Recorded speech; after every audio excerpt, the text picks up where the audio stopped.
हाँ जी, हाँ आज कंप्लीट हो जाएगा। चलो भाई, सभी को गुड मॉर्निंग। आज आखिरी चैप्टर स्टैट्स का जो हमें कंप्लीट करना है, फिर हमारा स्टैट्स कंप्लीट है। फिर हम भागेंगे सुपर डुपर हाई स्पीड पर रिविजन्स के लिए। चैप्टर जो बचा है इसका नाम है सैम्पलिंग। ठीक है, बहुत जल्दी आ गए। कितना लंबा ब्रेक लेते हो तुम लोग?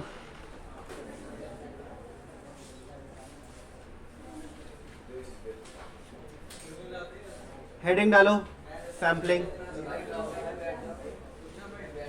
कपिल, यहाँ पे देखना, वॉल्यूम बढ़ाना है इसकी थोड़ी।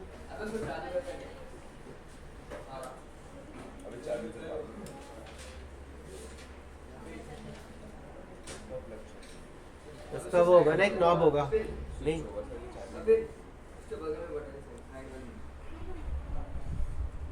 ये तो नहीं है। ये ऑन कर दूं क्या? अब ऑन क्या क्या कह रहे हो? बैठ जाओ। बढ़िया, गुड मॉर्निंग।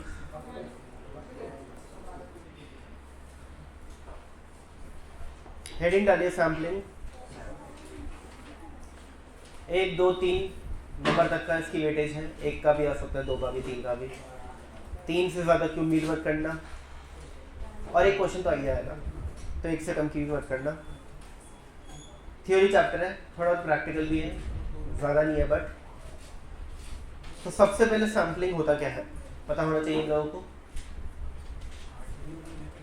जब भी हम कोई स्टैटिस्टिकल एनालिसिस करते हैं तो होता क्या है, डेटा बहुत सारा होता है। अगर मुझे लेट से जानना है कि कितने लोगों को इंडिया में अपने करंट प्राइम मिनिस्टर पसंद है, यानी कि प्राइम मिनिस्टर अप्रूवल रेटिंग जाननी है, तो एक तरीका तो क्या है, मैं इंडिया में हर एक व्यक्ति से पूछूं कि तुम्हें अपने कंट्री के प्राइम मिनिस्टर पसंद है कि नहीं। तो उससे मुझे पता चल जाएगा कि इंडिया के कितने परसेंटेज लोगों को इंडिया के प्राइम मिनिस्टर पसंद है। बट दूसरा तरीका क्या है, सैम्पलिंग का तरीका, कि भाई मैं एक रैंडमली अलग अलग शहरों में जाकर के रैंडमली 5 6 7 8 हज़ार लोगों से पूछूं कि भाई तुमको अपनी कंट्री के प्राइम मिनिस्टर पसंद है कि नहीं, और उनके रिस्पॉन्स से मैं एक निकाल लूँ कि लेट से 75% इंडिया के लोगों को इंडिया के प्राइम मिनिस्टर पसंद है, आ जाएगा। अगर उस डेटा में उस 4,000 लोगों में 3,000 लोगों ने बोला हाँ जी पसंद है, और 1,000 लोगों ने बोला नहीं जी पसंद नहीं है, यानी कि 75% लोगों को पसंद है। अब ये डेटा क्या रिप्रेजेंट करता है, ये पूरी पॉपुलेशन को रिप्रेजेंट करता है। पूरी पॉपुलेशन यानी कि पूरी इंडिया की पॉपुलेशन को रिप्रेजेंट करता है। इसका मतलब ये है, हम ये कंक्लूजन निकाल सकते हैं कि आउट ऑफ 4,000 पीपल अगर 3,000 लोग बोलते हैं कि हाँ जी हमें अपनी कंट्री के प्राइम मिनिस्टर पसंद है, तो इसका ये कंक्लूजन है कि पूरी इंडिया से पूछा जाएगा तो उसमें भी 75% लोगों को पसंद ही होंगे, ये मान लिया जाता है। तो ये जो सैंपल है इसको हम कहते हैं सैंपल। तो जो सैंपल है बनाया कैसे जाता है और इसके अंदर कितने टाइप के सैंपल्स होते हैं, ये सब हमको इस चैप्टर में सीखना है। तो सैम्पलिंग चैप्टर जो है इसके अंदर आपको पहला पार्ट जो है इस चैप्टर के अंदर करना है वो है बेसिक प्रिंसिपल्स या लॉज ऑफ सैंपल सर्वे। क्या है, बेसिक प्रिंसिपल्स या फिर लॉज ऑफ सैंपल सर्वे। तो आप कुछ भी बोल सकते हो, या तो आप बोलो basic principles of sample survey या बोलो लॉज ऑफ सैंपल सर्वे।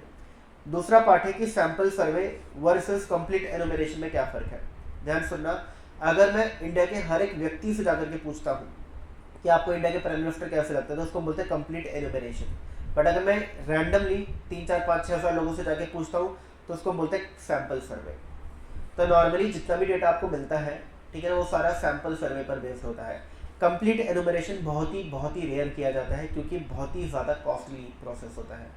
ठीक है ना, आपने देखा होगा पिछले इलेक्शंस में, जब लोकसभा इलेक्शंस थे तो अपोजिशन क्या बोल रही थी कि हम जीते ही क्या करवाएंगे, सर्वे करवाएंगे कि कौन सी रिलीजन के कितने लोग इंडिया के अंदर है, रिलीजन बेस्ड सर्वे करवाएंगे, सेंसस। ठीक है, जिसको हम सेंसस भी बोलते हैं, कंप्लीट एनुमरेशन को हम सेंसस बोल देते हैं, हम करवाएंगे।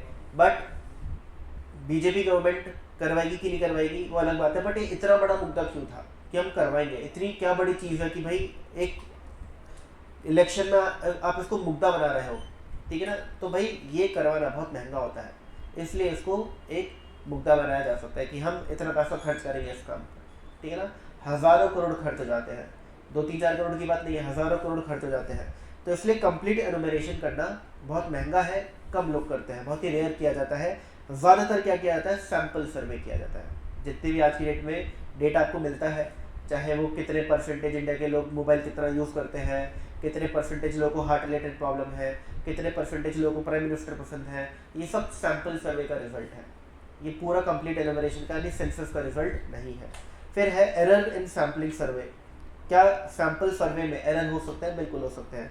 दो टाइप के एरर होते हैं, sampling error, non sampling error. क्या होता है दोनों में फ़र्क समझेंगे। फिर है इंपॉर्टेंट टर्म्स और आखिरी है टाइप्स ऑफ सैम्पलिंग। आपका चैप्टर फिनिश। तो इस चैप्टर को मैंने कितने पार्ट में डिवाइड किया? 1 2 3 4 5। पहला पार्ट है basic principles of sample survey, दूसरा पार्ट है difference between sample survey and complete enumeration, तीसरा पार्ट है एरर्स इन सैम्पलिंग, चौथा पार्ट है इंपॉर्टेंट टर्म्स और पांचवा पॉइंट है टाइप्स ऑफ सैम्पलिंग। ठीक है, अब स्टार्ट करते हैं with basic principles. Basic principles में 4 प्रिंसिपल है। पहला प्रिंसिपल है लॉ ऑफ स्टैटिस्टिकल रेगुलरिटी। क्या बोलता है ये? Basic principles of sampling survey का पहला प्रिंसिपल क्या बोलता है? Law of statistical regularity. According to law of statistical regularity, if a sample of a fairly large size, क्या बोल रहा है? अगर हम एक सैंपल लें एक लार्ज साइज का, एक फेयरली लार्ज साइज का, from the population at random, then on an average the sample would possess the characteristics of the population। क्या मतलब है इसका? समझने की कोशिश करो। लेट्स से इस क्लास में 100 बच्चे हैं और मैं जानना चाहता हूँ क्लास का एवरेज वेट, कि एक बच्चे का एवरेज वेट क्या है। दो तरीके हैं, या तो मैं 100 के 100 बच्चों से डेटा लूँ तो उसको मैं क्या बोलूँगा? Complete enumeration. पूरे डेटा को मैंने कंसिडर करके अपना रिजल्ट बताया, जो कि एक्यूरेट होगा बिल्कुल। बट एक है कि भाई 100 बच्चों से कौन पूछेगा? रैंडमली 10-15 बच्चों से पूछ लेता हूँ और उनका एवरेज निकाल के बोल दूंगा कि ये है क्लास का एवरेज वेट। क्लियर हो गया? इसको हमने क्या बोलते हैं? सैंपल सर्वे बोलते हैं। अब लॉ ऑफ स्टैटिस्टिकल रेगुलरिटी क्या बोलता है कि अगर आपका सैंपल साइज बड़ा होगा तो आपका जो उसका रिजल्ट आएगा वो एक्चुअल रिजल्ट के बहुत नज़दीक होगा, उसके पास आएगा। ऐसे समझो, अगर मैं 100 बच्चों से उनका वेट पूछ के एक एवरेज वेट निकालता हूँ, वो तो 100% ट्रू है, वो एकदम ठीक है, उसमें तो कोई गलती की गुंजाइश ही नहीं है। बट अगर मैं 10 बच्चों से वेट पूछ के एक एवरेज निकालता हूँ तो एवरेज 100 बच्चों के एवरेज से थोड़ा बहुत ऊपर नीचे हो सकता है कि नहीं हो सकता? हो सकता है। जरूरी थोड़ी ना कि 10 बच्चों का एवरेज वेट और 100 बच्चों का एवरेज वेट सेम ही आएगा, थोड़ा बहुत ऊपर नीचे हो सकता है। बट अगर मैं अपने सैंपल साइज को बढ़ा दूँ, मैं 10 बच्चों की जगह 50 बच्चों से उनका वेट पूछूँ सैंपल में और उसका एवरेज वेट निकालूँ, तो क्या मेरा आंसर और एक्यूरेट होगा? जो मेरा एरर है उसके चांसेस कम होंगे? बिल्कुल होंगे। तो यही बात बोलता है लॉ ऑफ स्टैटिस्टिकल रेगुलरिटी, कि आप अगर अपना सैंपल साइज बड़ा करोगे तो आपका जो रिजल्ट है वो ज़्यादा सही आएगा। तो दोबारा, according to law of statistical regularity, the sample of fairly large size is drawn from the population at random, then on an average the sample would possess the characteristics of the population. तो जो sample है वो population की characteristic को poses करेगा। यानी कि characteristic क्या है? What do you mean by characteristic? अगर आप मीन निकाल रहे हो तो मीन इज द कैरेक्टरिस्टिक, अगर आप मीडियन निकाल रहे हो तो मीडियन इज द कैरेक्टरिस्टिक, अगर आप स्टैंडर्ड डिविएशन निकाल रहे हो तो standard deviation is the characteristic. तो आपके सैंपल का मीन, मीडियन, मोड या स्टैंडर्ड डिविएशन ज़्यादा नज़दीक आएगा पॉपुलेशन के मीन, मीडियन, मोड या स्टैंडर्ड डिविएशन से, अगर आपका सैंपल साइज बड़ा हो जाएगा। क्लियर? अगला, this principle is based on 2 important factors. तो इस प्रिंसिपल में 2 बातें हैं जिस पर ज़्यादा फोकस किया गया। पहला, sample size should be large. तो पहली बात तो यह है कि आपका सैंपल साइज बड़ा होना चाहिए। ठीक है ना? आपका सैंपल साइज बड़ा होना चाहिए। As the sample size increases it becomes more and more representative of present population of, क्या लिखा मैंने, representative of parent population and shows its character। ये अपनी राइटिंग इंग्लिश वर्ड पहला बताओ जरा, ठीक है ना? खैर, it becomes more and more representative of the population and shows its characteristic। तो पहली बात, सैंपल साइज लार्ज होना चाहिए, जितना वो लार्ज होगा उतना वो सही रिजल्ट देगा। And sample must be drawn randomly. और दूसरी बात क्या है कि सैंपल जो है वो रैंडमली लिया जाए। क्या मतलब है इसका? अगर मैं जानबूझ करके क्लास में सिर्फ पतले पतले बच्चों से उनका वेट पूछूं, मैंने पूछा 15 बच्चों से आउट ऑफ 100, सैंपल मेरे 15 बच्चों का सैंपल साइज 15 है, बट मैंने पूछा सिर्फ पतले पतले बच्चों से, तो क्या मेरा सैंपल रैंडम था? नहीं, मैं बायस्ड था टुवर्ड्स दी पतले बच्चे। मुझे अगर रैंडम डेटा कलेक्ट करना है तो मैं हर बच्चे से विदाउट सीइंग कि वो मोटा है पतला है उसका वेट पूछूं, तब जाकर के मेरा रिजल्ट ज़्यादा एक्यूरेट आएगा। आ रही बात समझ? एंड वाइस वर्सा, अगर मैं सिर्फ मोटे बच्चों से वेट पूछ रहा हूँ तो भी रिजल्ट पॉपुलेशन के एवरेज के नज़दीक नहीं आएगा, डिफरेंट आएगा। और पतले बच्चों से पूछोगा तो भी वही होगा। तो रैंडमली पूछो, एकदम रैंडमली, दिमाग में कोई भी बायस मत रखो, तब आपका आंसर जो है वो ज़्यादा एक्यूरेट आएगा। तो इन दो बातों पर ये प्रिंसिपल बेस्ड है। तो वो दो बातें क्या है? सैंपल साइज लार्ज होना चाहिए और सैंपल रैंडम तरीके से लिया जाना चाहिए। क्लियर हो गई बात? तो ये दो बातें कौन कहता है? लॉ ऑफ स्टैटिस्टिकल रेगुलरिटी बोलता है। अगला लॉ क्या है? अगला लॉ है प्रिंसिपल ऑफ इनर्शिया। देखो यहाँ पे लिखा है प्रिंसिपल ऑफ इनर्शिया। फिर तीसरा है प्रिंसिपल ऑफ ऑप्टिमाइजेशन और चौथा है प्रिंसिपल ऑफ वैलिडिटी। तो what do mean by principle of inertia? ये कहीं ना कहीं इंटरलिंक्ड है पहले वाले प्रिंसिपल से, ठीक है ना? क्या बोलता है? According to this principle the result derived from large sample are likely to be more reliable, accurate and precise. अगर आपने लार्ज सैंपल साइज बढ़ा लिया है तो उसका जो रिजल्ट है वो ज़्यादा रिलायबल होगा, ज़्यादा एक्यूरेट होगा, ज़्यादा प्रिसाइज होगा, provided other factors are held constant, बाकी फैक्टर्स कांस्टेंट रखे जाए। This is direct consequence of first principle. तो पहले प्रिंसिपल का डायरेक्ट कॉन्सिक्वेंस, इसलिए मैंने बोला कि ये वाला पहले वाले से रिलेटेड है। पहले वाले ने क्या बोला कि आपका सैंपल साइज बड़ा होना चाहिए और आपका सैंपल रैंडमली कलेक्ट होना चाहिए। और दूसरे वाले ने क्या बोला कि अगर आपका सैंपल साइज बड़ा है तो आपका रिजल्ट ज़्यादा एक्यूरेट होगा, ज़्यादा रिलायबल होगा और ज़्यादा प्रिसाइज होगा, ठीक है ना? तो ये क्या है? कॉन्सिक्वेंस है पहले वाले प्रिंसिपल का। पहले वाले ने फोकस इस चीज़ पे किया था कि sample size should be large, इस पर फोकस नहीं किया था कि उसका रिजल्ट कैसा होगा, ठीक है ना? और ये किस पे फोकस कर रहा है कि अगर सैंपल साइज लार्ज है तो रिजल्ट ज़्यादा रिलायबल, ज़्यादा एक्यूरेट, ज़्यादा प्रिसाइज होगा। तो if a coin is tossed large number of times then frequency of number of heads is equals to frequency of number of tails. जैसे कि एक एग्जांपल के तौर पर, अगर मैंने कॉइन टॉस किया एक बार तो हेड या टेल आएगा, लेट से हेड आ गया। मैंने दूसरी बार कॉइन टॉस किया, लेट से दोबारा हेड आ गया। मैंने तीसरी बार टॉस किया, तुक्के में दोबारा हेड आ गया। हो सकता है, पॉसिबल है, 3 बार कॉइन टॉस करूँ, तीनों बार हेड आ जाए। तो क्या मैं ये बोल दूँ कि हेड, ये जो कॉइन टॉस करने पे हेड ही आता है हमेशा, टेल आता ही नहीं है कभी? नहीं। अगर मैं कॉइन को लेट से 10,000 बार टॉस करूँ तब आपको दिखेगा कि जितनी बार हेड आया है ऑलमोस्ट उतनी ही बार टेल आया, ज़्यादा फर्क नहीं है। तब ऐसा नहीं दिखेगा आपको कि 7,000 बार हेड आ गया, 3,000 बार टेल आया ना। तब आपको दिखेगा कि 5,000 नहीं तो 5,500, 4,500 इतनी बार हेड या टेल आया होगा, ठीक है ना? यानी कि ऑलमोस्ट इक्वल टाइम्स आया होगा। तो ये लार्ज सैंपल साइज का ये फायदा होता है। अब अगला क्या कहता है? प्रिंसिपल ऑफ ऑप्टिमाइजेशन क्या बोलता है? ऑप्टिमाइजेशन से समझ आ जाएगा। ऑप्टिमाइजेशन मतलब क्या होता है? चीजों को एफिशिएंटली एंड इफेक्टिवली यूज करना इज नोन एज ऑप्टिमाइजेशन। तो देखो प्रिंसिपल ऑफ ऑप्टिमाइजेशन क्या कहता है? Sample should be collected efficiently and it should be effective.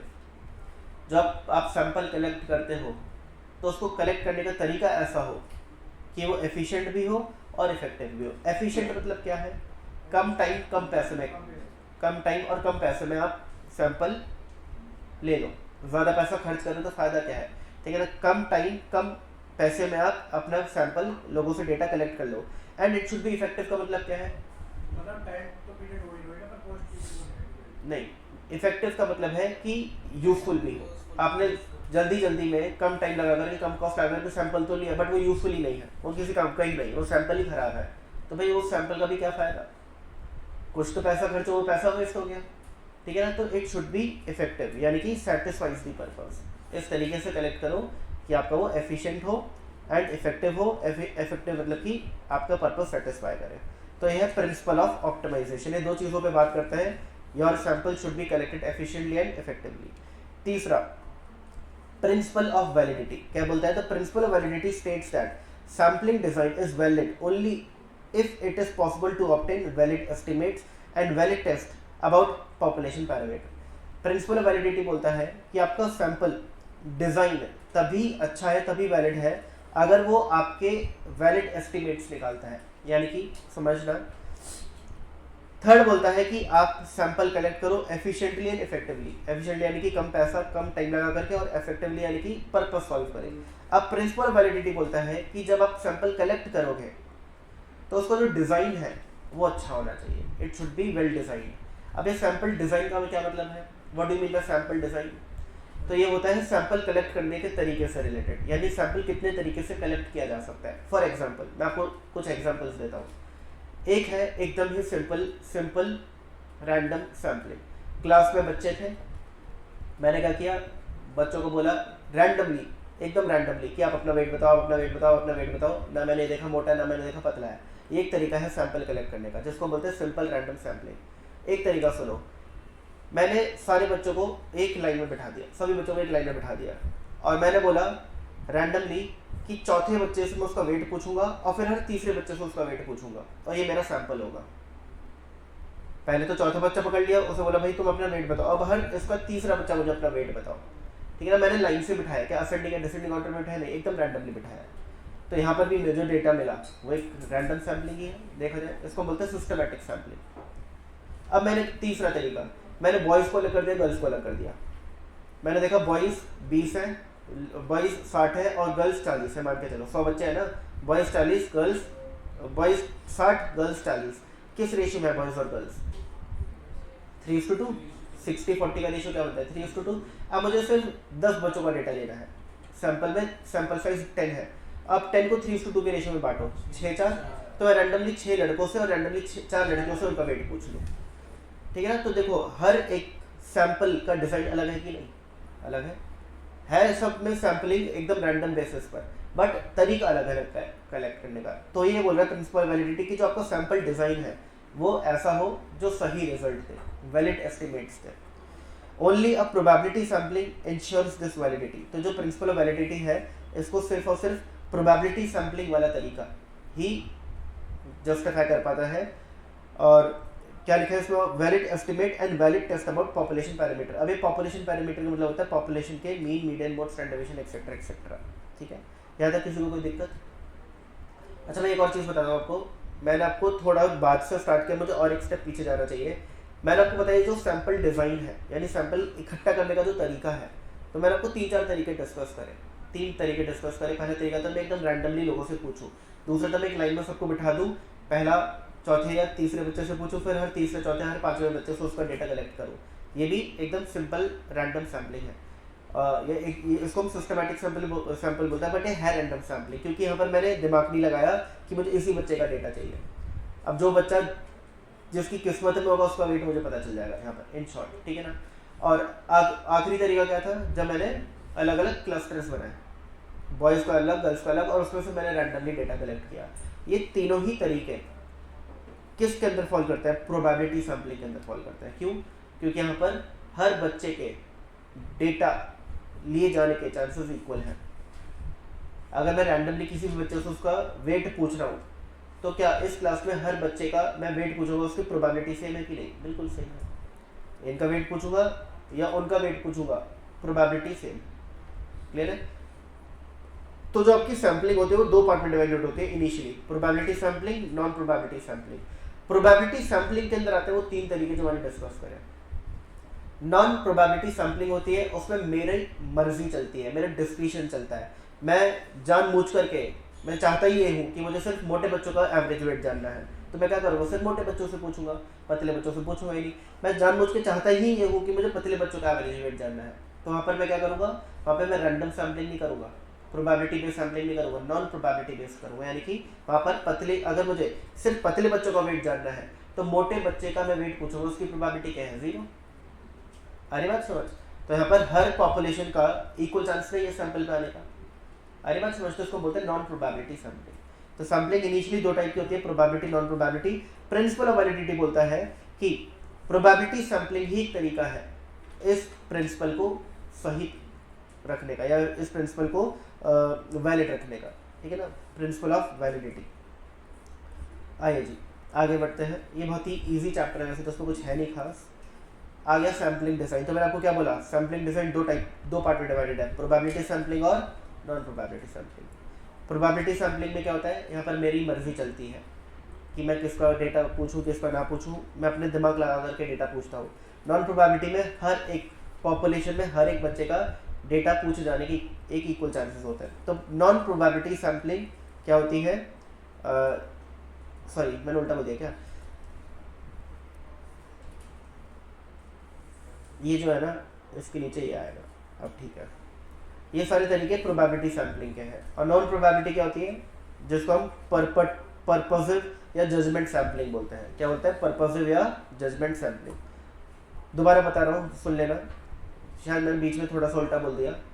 अगर पॉपुलेशन में हर बच्चे के सैंपल का पार्ट बनने के चांसेस है, ऐसा कोई नहीं है जो एक्सक्लूड हो जाए, हर एक के चांसेस है, इक्वल चांसेस हैं, तो उसको हम प्रोबेबिलिटी सैम्पलिंग बोलते हैं।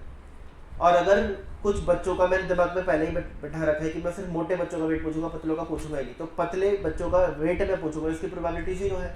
इसको हम बोलते हैं नॉन प्रोबेबिलिटी सैम्पलिंग। तो इसलिए इस नॉन प्रोबेबिलिटी सैम्पलिंग के देखो ऑल्टरनेट नेम्स क्या है, पर्पसिव सैम्पलिंग क्योंकि मेरा पर्पस है कुछ, जजमेंट सैम्पलिंग क्योंकि मैं जजमेंट कर रहा हूँ, ऐसे समझ लो मेरा कोई पर्पस है, मैं कोई जजमेंट कर रहा हूँ, इस वजह से मैं सबसे वेट नहीं पूछ रहा, सिर्फ मोटे बच्चों से वेट पूछ रहा हूँ, तो ये हो गई नॉन प्रोबेबिलिटी सैम्पलिंग। बट अगर मेरे दिमाग में ऐसा कोई बायस नहीं है, ऐसा कोई पर्पस नहीं है, ऐसे कोई जजमेंट नहीं है, मैं एकदम रैंडम बेसिस पे सैंपल ले रहा हूँ, तो उसको बोलेंगे प्रोबेबिलिटी सैम्पलिंग। अब प्रोबेबिलिटी सैम्पलिंग के देखो तरीके, सिंपल रैंडम सैम्पलिंग जो मेरा पहला तरीका था, मैंने एकदम आंखों पे पट्टी बांध ली, अपने रैंडमली बच्चों से उनका वेट पूछा। फिर स्ट्रैटिफाइड रैंडम सैम्पलिंग क्या होता है आगे चल के बताऊंगा। सिस्टमैटिक सैम्पलिंग, मैंने वैसे आपको एग्जांपल, दूसरा वाला एग्जांपल यही था। फिर क्लस्टर रैंडम सैम्पलिंग और फिर मल्टी स्टेज रैंडम सैम्पलिंग। तो ये टाइप्स ऑफ सैम्पलिंग के अंदर हमें यही पढ़ने हैं, जो आपको यहाँ पे लिखे हुए दिख रहे हैं, प्रोबेबिलिटी सैम्पलिंग के तरीके, टाइप्स ऑफ सैम्पलिंग, जो आपका चैप्टर का आखिरी पार्ट है ये वाला पार्ट, इसमें हमें यही पढ़ना है। देखो ये रहा टाइप्स ऑफ सैम्पलिंग, ठीक है, ये वाला पार्ट क्लियर हो गई बात। तो इसी को हम डिटेल में पढ़ेंगे। यहाँ पर तो सिर्फ मैंने टेबल बना करके दिखा दिया कि कितने टाइप की होती है, बट डिटेल में हम आखिरी पार्ट में पढ़ेंगे। तो अभी तक हम लोगों ने क्या पढ़ लिया, हम लोगों ने पहला पार्ट ऑफ द चैप्टर यानी कि बेसिक प्रिंसिपल या लॉज ऑफ सैम्पलिंग सर्वे पढ़ लिया। अब दूसरा पार्ट पढ़ेंगे क्या, sample survey versus complete enumeration. Sample survey versus complete enumeration. तो देखो sample survey and complete enumeration, book खोल रहा हूं मैं,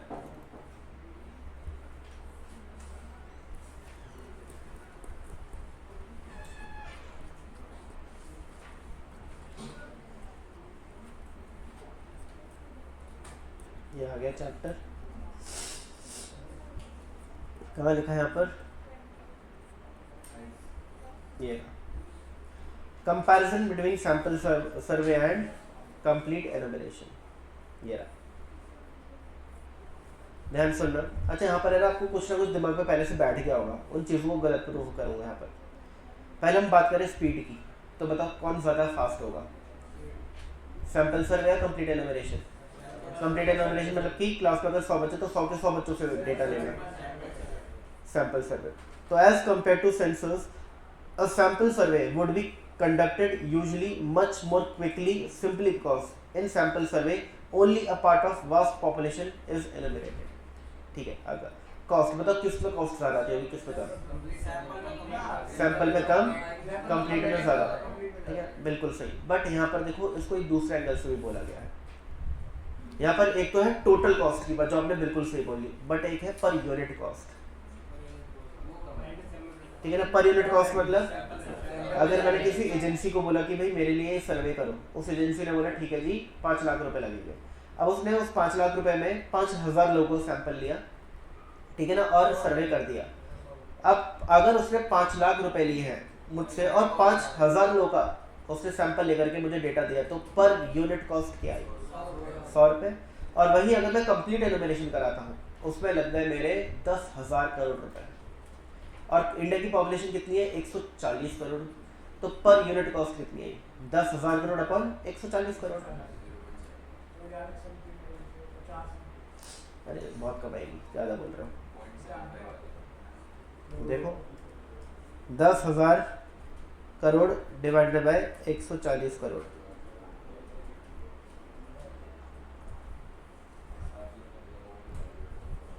हाँ नहीं सही कह रहा हूँ, 70 रुपये के आसपास आ रही है,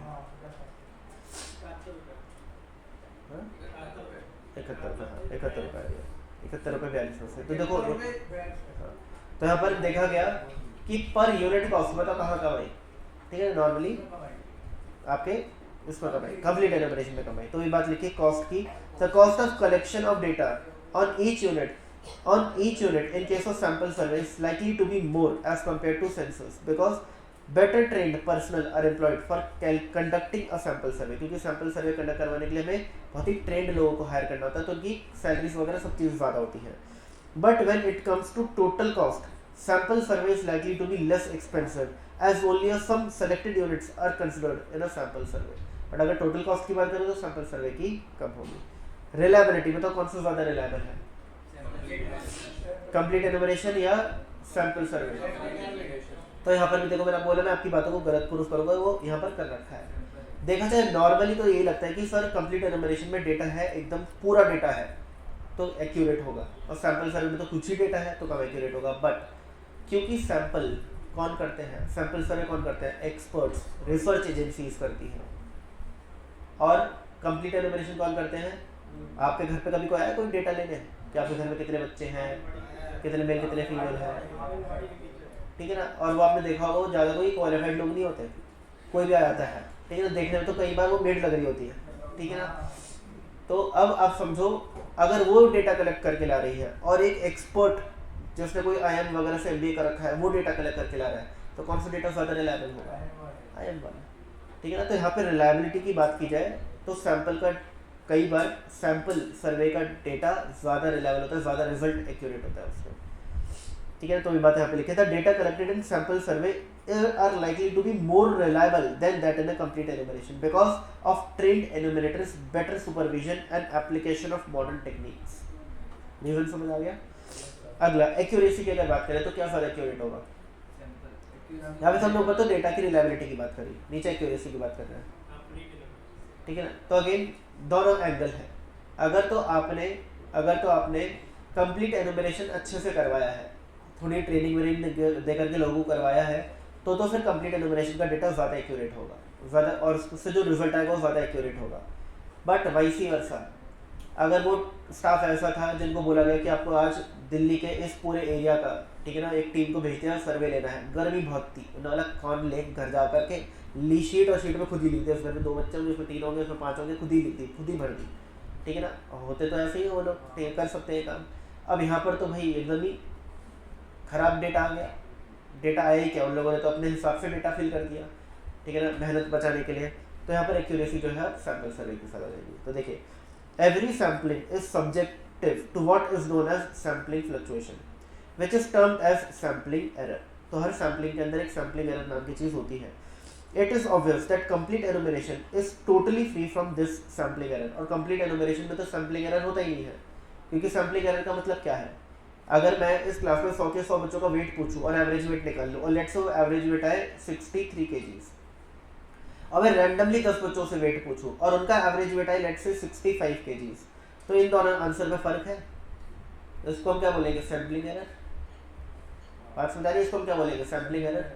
अब जितना बड़ा सैंपल साइज होगा उतना सैम्पलिंग एरर कम होगा, यस और नो? जितना बड़ा सैंपल साइज होगा उतना सैम्पलिंग एरर कम होगा। क्लियर है? अब यहाँ पे क्या लिखा है कि जो अगर आपने पूरी ही पॉपुलेशन को कंसिडर कर लिया अपने डेटा में, तो उसमें सैम्पलिंग एरर तो होगा ही नहीं।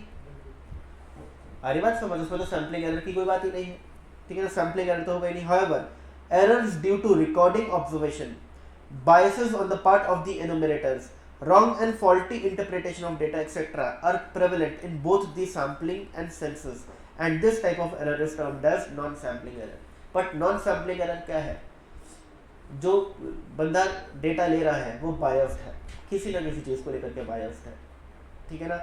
या फिर क्या लिखा है?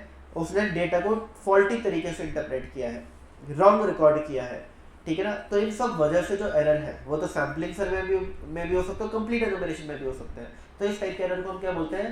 नॉन सैम्पलिंग एरर, जो दोनों जगह हो सकते हैं, ठीक है ना? It may be noted that in sample survey the sampling error can be reduced to a great extent by taking several steps like increasing the sample size, adhering to the probability sampling design strictly and so on. But sampling survey में ये error को कम किया जा सकता है। कौन सा error को? सैम्पलिंग एरर को। कैसे? सैंपल साइज को बढ़ा कर दो, ठीक है ना? या फिर हाँ वो रहेगा, वो हमेशा रहेगा। सैम्पलिंग के अंदर सैम्पलिंग एरर का चांस हमेशा रहेगा, चाहे कुछ भी कर लो, ठीक है ना। तो इसलिए वो स्टैंडर्ड डेविएशन भी निकाला जाता है हर बार, ठीक है ना। स्टैंडर्ड एरर भी बोल सकते हो उसको, स्टैंडर्ड डेविएशन की जो मेरा डेटा है वो इतना, उसका एवरेज इतना है but with a standard deviation of 2। तो उसका मतलब क्या है कि जो मैंने आंसर दिया है एवरेज वेट का, लेट्स से 65, तो इसमें +-2 का फर्क हो सकता है एवरेज में, ठीक है ना। स्टैंडर्ड डेविएशन हो गया। The non sampling error also can be contained to a desirable degree by a proper planning which is not possible or feasible in case of a complete enumeration। तो जो non sampling error है वो भी reduce किए जा सकते हैं, कहाँ, सैम्पलिंग सर्वे में।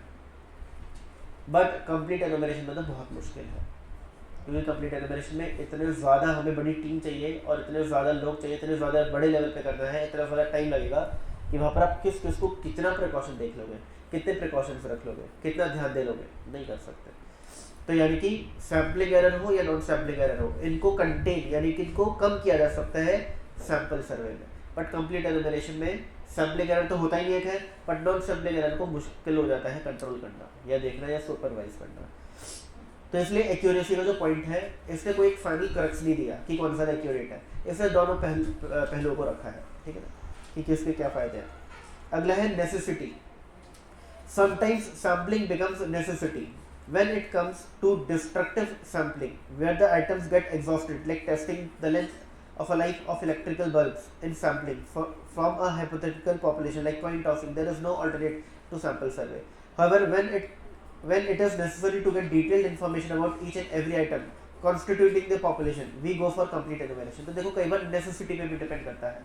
जैसे अगर आपको चेक करना है कि टाटा की गाड़ियाँ कितनी रिलायबल है, खरीदने वाला कितनी रिलायबल है, तो आप ऐसा तो है नहीं कि सारी टाटा की गाड़ियाँ चला करके देखोगे 1 साल तक, और मतलब टाटा की जो भी गाड़ी आपको लेनी पूरे साल तक चला करके देखो, हाँ जी कुछ नहीं हुआ, रिलायबल है, फिर खरीदो। ऐसा तो पॉसिबल नहीं है। ऐसे ही कोई आप बल्ब लेते हो, ट्यूबलाइट लेते हो, ठीक है, तो ऐसा तो है नहीं कि आप कंपनी को बोलो, फैक्ट्री को बोलो कि भाई जितनी ट्यूबलाइट बनाई अब तक सबको जला के रख, 10 साल तक देखता हूँ तेरी ट्यूबलाइट कितनी काम की है, कितनी काम करती है, कितनी लाइफ है उसकी। तो कई बार ऐसा पॉसिबल ही नहीं होता कि आप एंटायर पॉपुलेशन का सर्वे करो। वहाँ पर हमें एक ही चीज़ काम आती है, सैंपल सर्वे, ठीक है ना। 2-4 लोगों से जिनके पास टाटा की गाड़ी है उनसे पूछ लिया कि कोई दिक्कत तो नहीं है, सब सही है, सब ठीक है, 2-4 रिव्यूज़ देख लिए यूट्यूब पर, 2-4 लोगों के, 5-10 लोगों के, उससे आपको एक डेटा मिल गया और आपने उसके बेसिस पे एक डिसीजन ले लिया। आ रही बात समझ, ठीक है। तो कई बार नेसेसिटी होती है सैम्पलिंग ही करना, कंप्लीट एनुमरेशन की ही नहीं जा सकता। कई बार उल्टा होता है।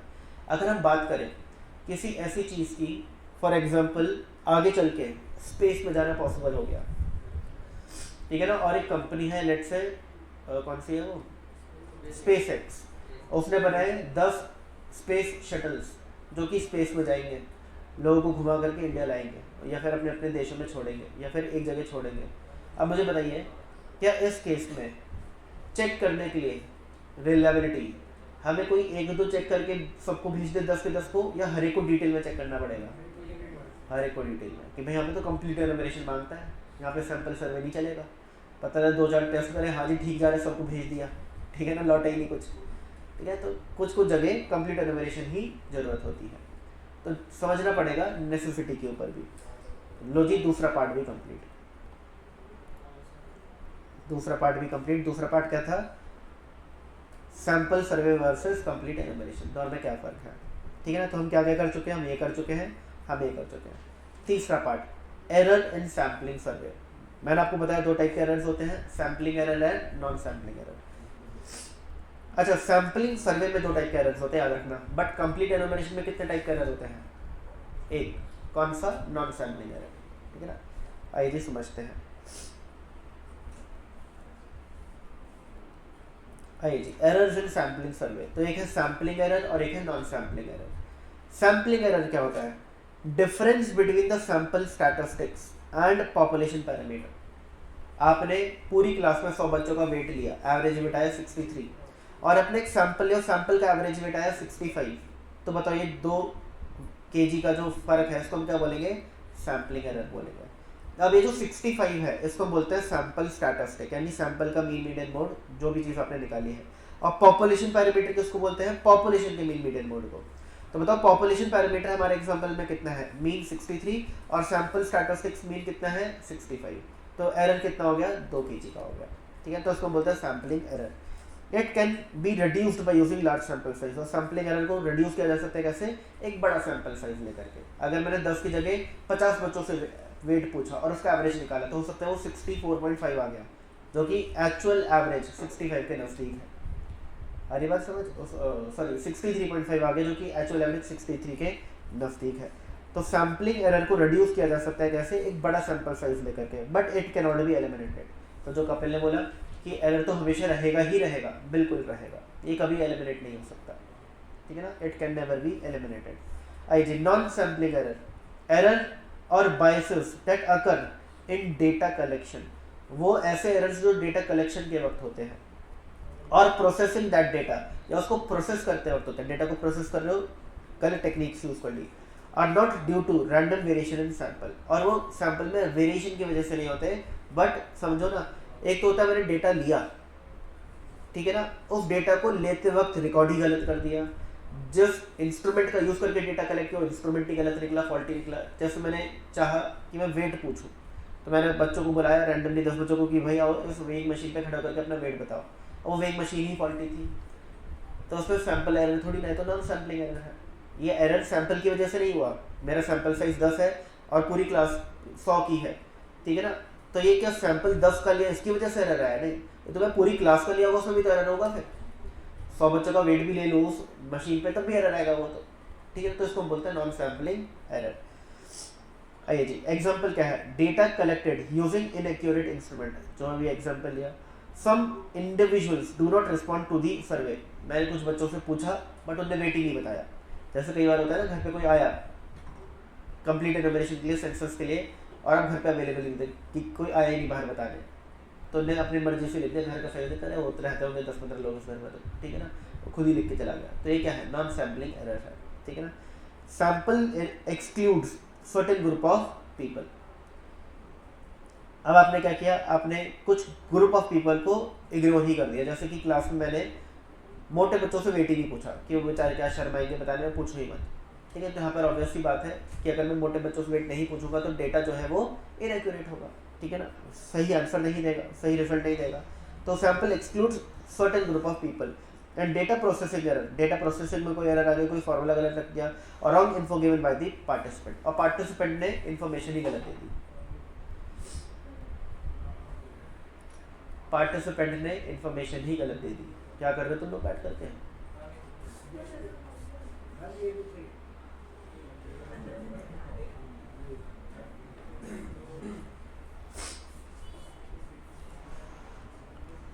Wrong info given by the participant, पढ़ लिया करो यार, क्लास में ऐसी बात मत क्या करो। चलिए, तो हमारा ये पार्ट भी कंप्लीट हो गया। अगर आपको एक बार बुक में पढ़ना है तो पढ़ लेना। Sampling error, non sampling error में सैम्पलिंग एरर क्या होता है और नॉन सैम्पलिंग एरर क्या होता है। तो sampling error, error arising out due to defective sampling design, error arising out due to substitution, error owing to faulty demarcation of unit, error owing to wrong choice of statistics and variability in the population. और non sampling error क्या होता है वो यहाँ पे लिखिए। तो एक बार रीड कर लेना, जो मैंने आपको बातें समझाई वो बातें यहाँ पे लिखी हुई हैं, कुछ एक्स्ट्रा नहीं है, थोड़ा बहुत होगा तो समझ जाओगे आप। आइए जी, अगला पार्ट क्या गया चैप्टर का। Next part of the chapter is, ये हमने कर लिया, सम इंपॉर्टेंट टर्म्स।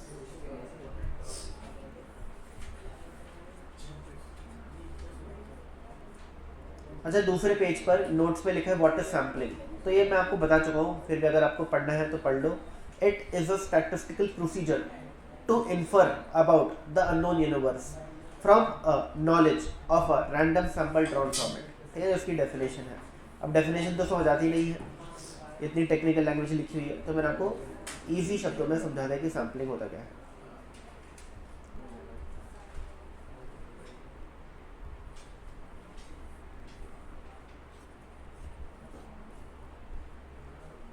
आइए जी, some important terms associated with sampling. पहला है पॉपुलेशन और यूनिवर्स। वही पॉपुलेशन क्या होता है, एंटायर डेटा, अगर क्लास में 100 बच्चे हैं तो पॉपुलेशन साइज क्या है 100, और मैं सभी से उनका वेट पूछ लूँ, ठीक है ना, तो उसको मैं बोलूँगा कि मैंने पॉपुलेशन को इवैल्यूएट किया है। और सैंपल क्या होता है, अगर मैंने 100 में से 10 बच्चों से वेट पूछा तो 10 हो गया सैंपल साइज, ठीक है ना, और उन 10 बच्चों को डेटा में बोल दूंगा ये 10 बच्चों का सैंपल है, ठीक है, 10 बच्चों का सैंपल है। जैसे हम बोलते हैं ना ब्लड टेस्ट करना आता है तो क्या बोलते हैं, सैंपल दे दो। क्यों बोलता है, उसने आपकी बॉडी का कुछ ब्लड लिया है, पूरा थोड़ी ना निकाल के ले गया कि लाओ जी टेस्ट करवा के लाऊंगा फिर वापस डाल दूंगा आपकी बॉडी में, ठीक है, तो इसलिए उसको सैंपल बोला जाता है।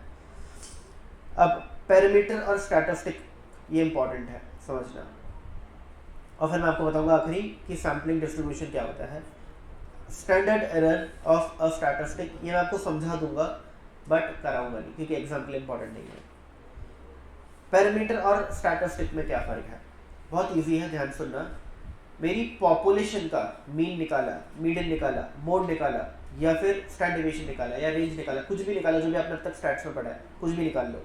अगर आपने वो कोई भी चीज़ जो आपने पढ़ी है पॉपुलेशन की निकाली है तो उसको हम बोलते हैं पैरामीटर।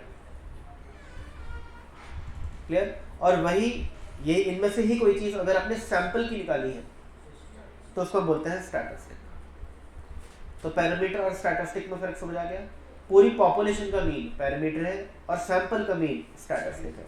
पूरी पॉपुलेशन का स्टैंडर्ड डेविएशन पैरामीटर है, सैंपल का स्टैंडर्ड डेविएशन स्टैटिस्टिक है। क्लियर हो गई बात, ठीक है ना, इजी है। तो देखो पहले तो उसने बताया कि पॉपुलेशन क्या होता है, हमें पता है भाई पॉपुलेशन क्या है, कंप्लीट डेटा। सैंपल क्या है ये भी हमको पता है, ठीक है ना।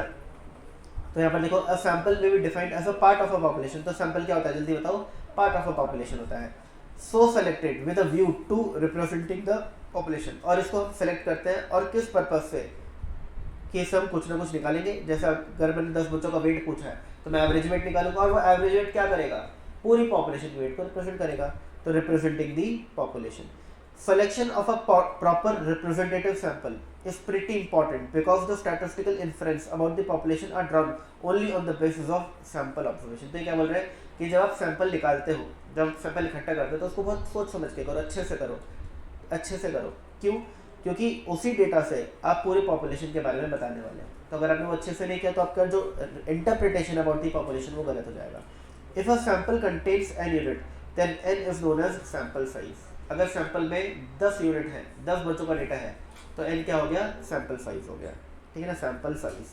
If a sample of 500 electric lamps is taken from the production process of General Electricals then n is 500।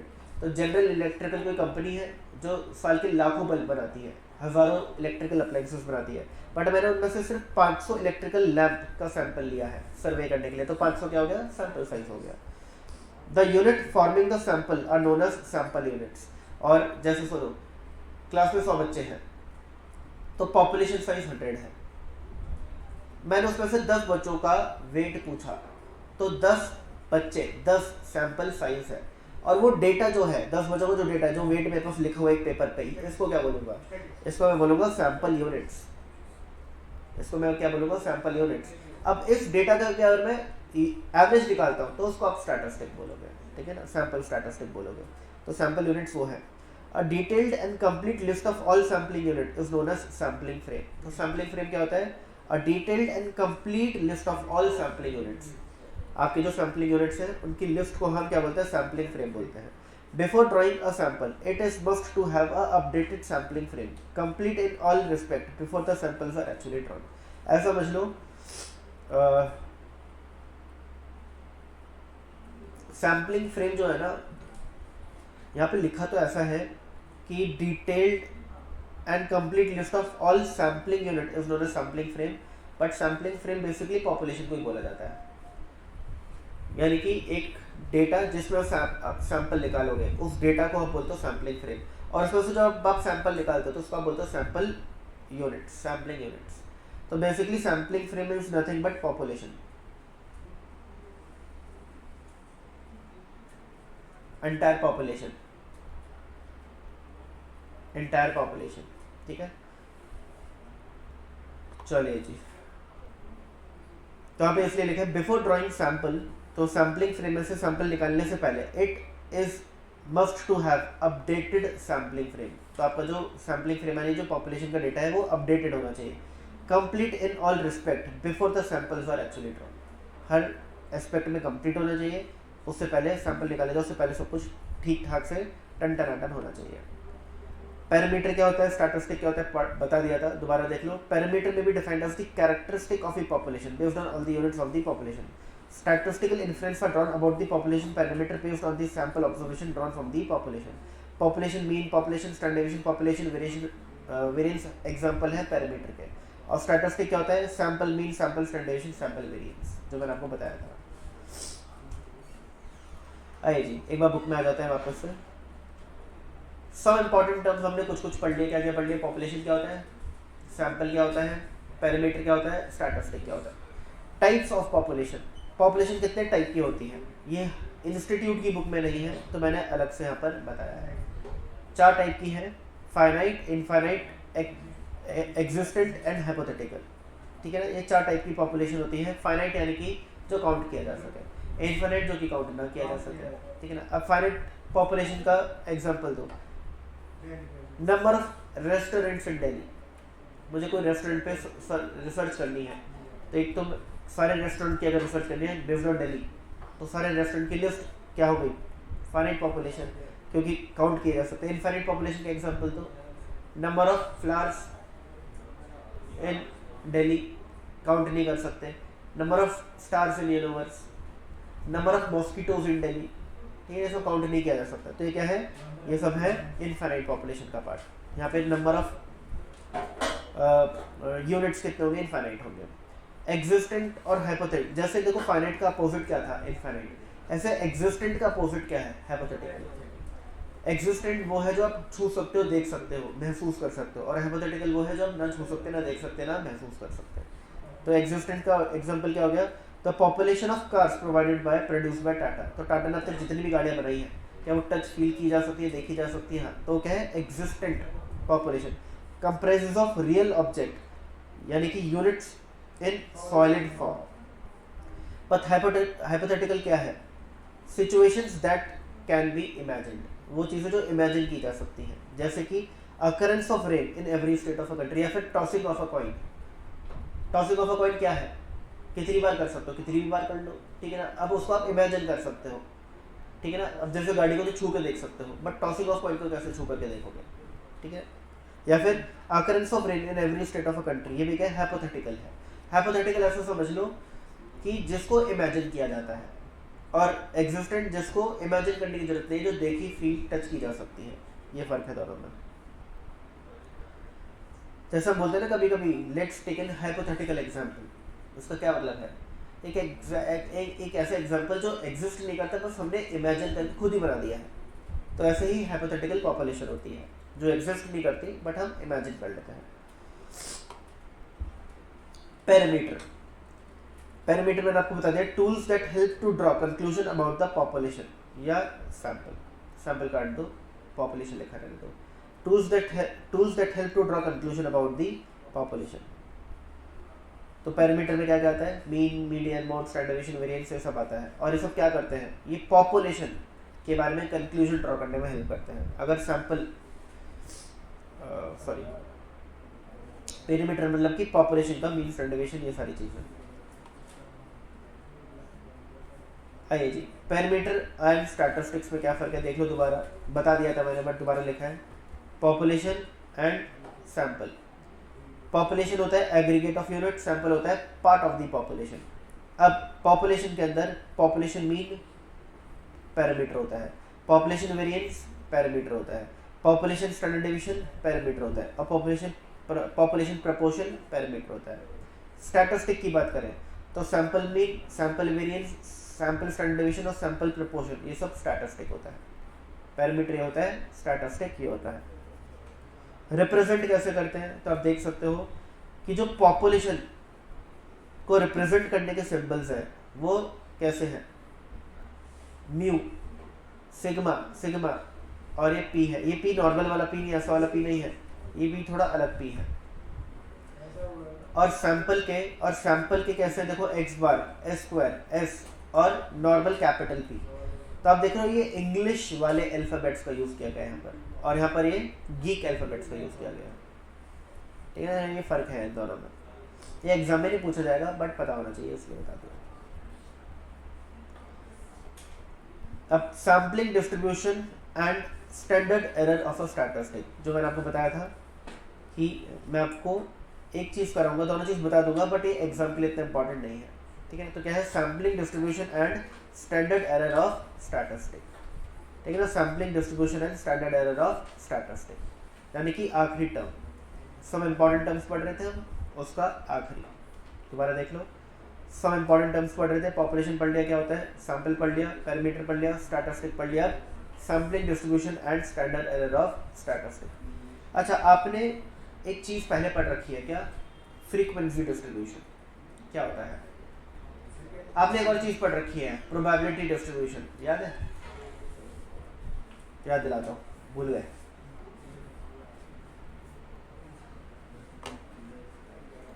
सुनो, ध्यान सुनना, ये आपका वेट है और ये नंबर ऑफ स्टूडेंट है। तो 40 kilo, 45 kilo, 53 kg, 58 kg, 65 kg, 72 kg। Number of student 5, 10, 15, 20, 15, 5। इस डेटा को मैं क्या बोलता हूँ, इस टेबल को मैं क्या बोलता हूँ, जल्दी बताओ, फ्रीक्वेंसी डिस्ट्रीब्यूशन टेबल। क्लियर हो गया। अब मैं जानना चाहता हूँ प्रोबेबिलिटी ऑफ एक्स, यानी कि अगर मैंने एक बच्चे को रैंडमली सेलेक्ट किया, क्या प्रोबेबिलिटी कि उसके 40 नंबर आए होंगे, तो 5 डिवाइडेड बाय इन सबका टोटल 15, 15, 30, 70, फिर 10/70, 15/70, 20/70, 15/70 और 5/70, और इन सबका टोटल क्या होगा 1। अब इस टेबल को मैं क्या बोलूँगा, प्रोबेबिलिटी डिस्ट्रीब्यूशन, ठीक है ना। क्योंकि देखो फ्रीक्वेंसी डिस्ट्रीब्यूशन का काम क्या होता है, डेटा की फ्रीक्वेंसी बताना, और प्रोबेबिलिटी डिस्ट्रीब्यूशन का काम क्या होता है, डेटा की प्रोबेबिलिटी बताना। अरे बात समझ। बट हम क्या पढ़ने वाले हैं बताओ, सैम्पलिंग डिस्ट्रीब्यूशन, तो इसका काम क्या होगा बताओ, सैम्पलिंग डिस्ट्रीब्यूशन का काम क्या होगा। अगर फ्रीक्वेंसी डिस्ट्रीब्यूशन का काम है डेटा की फ्रीक्वेंसी बताना, प्रोबेबिलिटी डिस्ट्रीब्यूशन का मतलब है डेटा की प्रोबेबिलिटी बताना, तो सैम्पलिंग डिस्ट्रीब्यूशन का काम क्या होगा,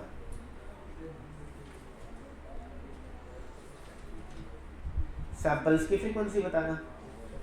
आप लोगों से कैसे होगा, सुनिए ध्यान से सुनना। सैम्पलिंग डिस्ट्रीब्यूशन को करने से पहले आपको कुछ बेसिक समझना पड़ेगा, तभी आप इसको कर पाओगे डिटेल में। Starting with population of n units, we can draw many sample of a fixed size n। In case of sampling with replacement, WR जिसको कहते हैं, WR with replacement, the total number of samples that can be drawn is, यहाँ पे लिखा नहीं है, यहाँ पे लिख लेना, लिखना n to the power n, capital N to the power small n is capital N to the power small n. And when it comes to sampling without replacement, WOR,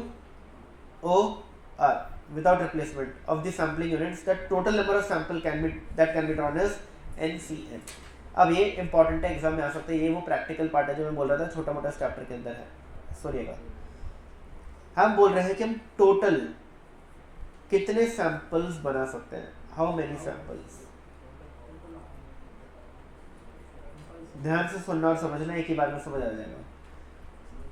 अगर आपका पॉपुलेशन साइज लेट से 5 है और आपका sample size late से 2 है, तो late से क्लास में 5 बच्चे हैं, A, B, C, D, E, क्योंकि पॉपुलेशन साइज 5 है और मैं जानना चाहता हूँ एवरेज वेट। बट मैंने डिसाइड किया कि मैं 2 ही बच्चों से वेट पूछूंगा और उन्हीं का एवरेज निकाल करके मैं निकाल दूंगा एवरेज वेट, और यही एवरेज है, पूरे 5 बच्चों का एवरेज वेट रिप्रेजेंट करेगा। अरे बात समझ।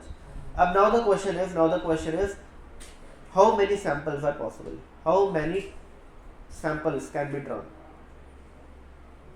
अब पहला पार्ट है विदाउट रिप्लेसमेंट, WOR, वो WR आएगा। तो हम बोलोगे सर देखो आपने दो बच्चों से वेट पूछना है ना, वो दो बच्चे AB हो सकते हैं, वो दो बच्चे AC हो सकते हैं, वो दो बच्चे AD हो सकते हैं, वो दो बच्चे AE हो सकते हैं, वो दो बच्चे BC हो सकते हैं, वो दो बच्चे BD हो सकते हैं, वो दो बच्चे BE हो सकते हैं, वो दो बच्चे CD हो सकते हैं, वो दो बच्चे CE हो सकते हैं, वो दो बच्चे DE हो सकते हैं। क्या इसके अलावा कोई और सैंपल पॉसिबल है? अगर मैं 5 में से दो बच्चों का वेट पूछ रहा हूँ तो दो बच्चे कौन से दो हो सकते हैं? तो आप टोटल कितने सैंपल्स बना सकते हो? 10।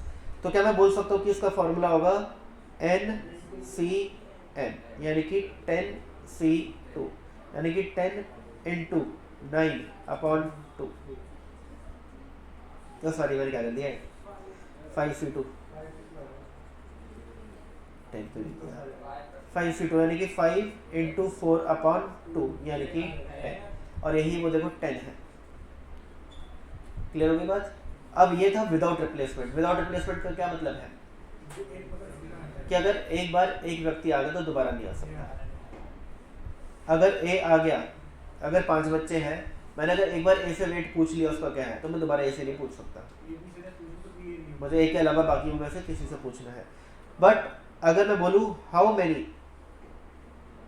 Samples are possible with replacement, यानी मैं 5 ही बच्चों से वेट पूछूंगा, बट अगर मैंने एक बच्चे से 5 में से 2 बच्चे से वेट पूछूंगा, बट एक बार एक बच्चे से वेट पूछ लिया तो मैं उसे दोबारा भी पूछ सकता हूँ।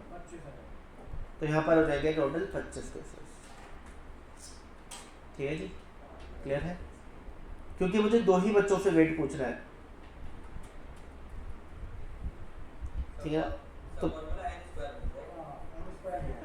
फॉर्मूला ही होता है ना, n to the power n, बताया तो था, लिखवाया था। तो कैपिटल N क्या है 5, स्मॉल n क्या है 2।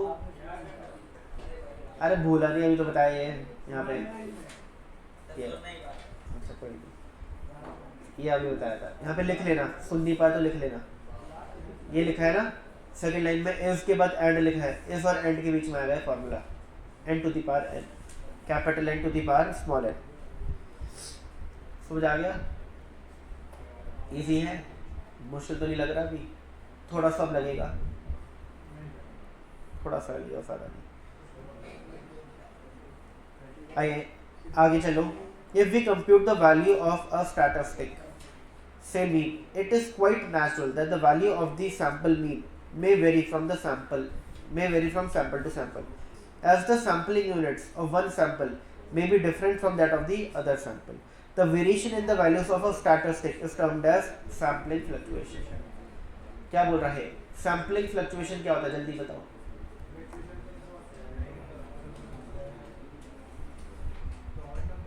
If we compute the value of statistic, पहले तो स्टैटिस्टिक क्या होता है? सैंपल का मीन, सैंपल का मीडियन, सैंपल का मोड, सैंपल का स्टैंडर्डाइजेशन, सैंपल का वेरिएंस। मैं अभी सैंपल की मीन की बात करता हूँ। अगर मैं कंप्यूट कर रहा हूँ वैल्यू ऑफ सैंपल मीन से mean, it is quite natural, बहुत ही नेचुरल बात है, बहुत ही कॉमन बात है, that the value of the sample mean may vary from sample to sample. अगर ये 5 बच्चे थे ABCDE और मैंने किन्हीं 2 का वेट पूछा, अब अगर तो मेरे सैंपल में A और B है तो इनका एवरेज वेट अलग आएगा, A और C है तो इनका अलग आएगा, A और D है तो इनका अलग आएगा, यानी हर एक सैंपल का जो एवरेज वेट है वो लगा सकता है। ऐसा नहीं कि सभी का लगाएगा, कुछ का सेम भी आ सकता है, बट अलग अलग काफियों का अलग अलग आ सकता है। तो ये जो प्रोसेस है, दोबारा आगे पढ़ो क्या लिखा है, may vary from sample to sample as the sampling units of one sample may vary or may be different from the another sample। ऐसा क्यों होगा? क्योंकि जो सैम्पलिंग यूनिट्स होंगे वो एक सैंपल के अगले सैंपल से अलग होंगे। जैसे हमारे पहले सैंपल में सैम्पलिंग यूनिट्स क्या थे, A और B, बट दूसरे सैंपल में क्या थे, A और C, तीसरे में क्या थे, A और D। तो अलग अलग सैंपल में जो सैम्पलिंग यूनिट्स हैं वो अलग है, तो इसकी वजह से सैंपल मीन भी क्या आएगा, अलग आ सकता है। ठीक है ना? The variation in the values of statistic, तो ये जो वेरिएशन आया है वैल्यू स्टैटिस्टिक में, इसको हम सैम्पलिंग फ्लक्चुएशन बोलते हैं। इसको हम क्या बोलते हैं? Sampling fluctuation. अब आप मुझे बताओ सैम्पलिंग एरर और सैम्पलिंग फ्लक्चुएशन में क्या फर्क है?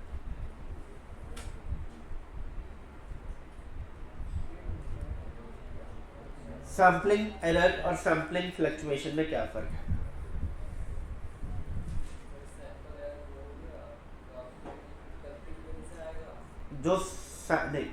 जो सैंपल का मीन आया है वो पॉपुलेशन के मीन से अलग हो सकता है, इसको सैम्पलिंग एरर बोलते हैं। बट जो हर एक सैंपल का मीन आया है वो हर एक सैंपल का भी तो अलग अलग हो सकता है, तो इसको सैम्पलिंग फ्लक्चुएशन बोलते हैं।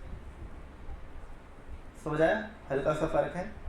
सैम्पलिंग एरर जब आप सैंपल के किसी एक सैंपल की मीन को पॉपुलेशन के मीन से कंपेयर करते हो, अलग अलग हो सकता है सैम्पलिंग एरर। बट अगर अलग अलग सैंपल का ही मीन निकालते हो, हर एक सैंपल का मीन निकालते हो, वो भी तो अलग अलग हो सकता है, उसको बोलते हैं सैम्पलिंग फ्लक्चुएशन।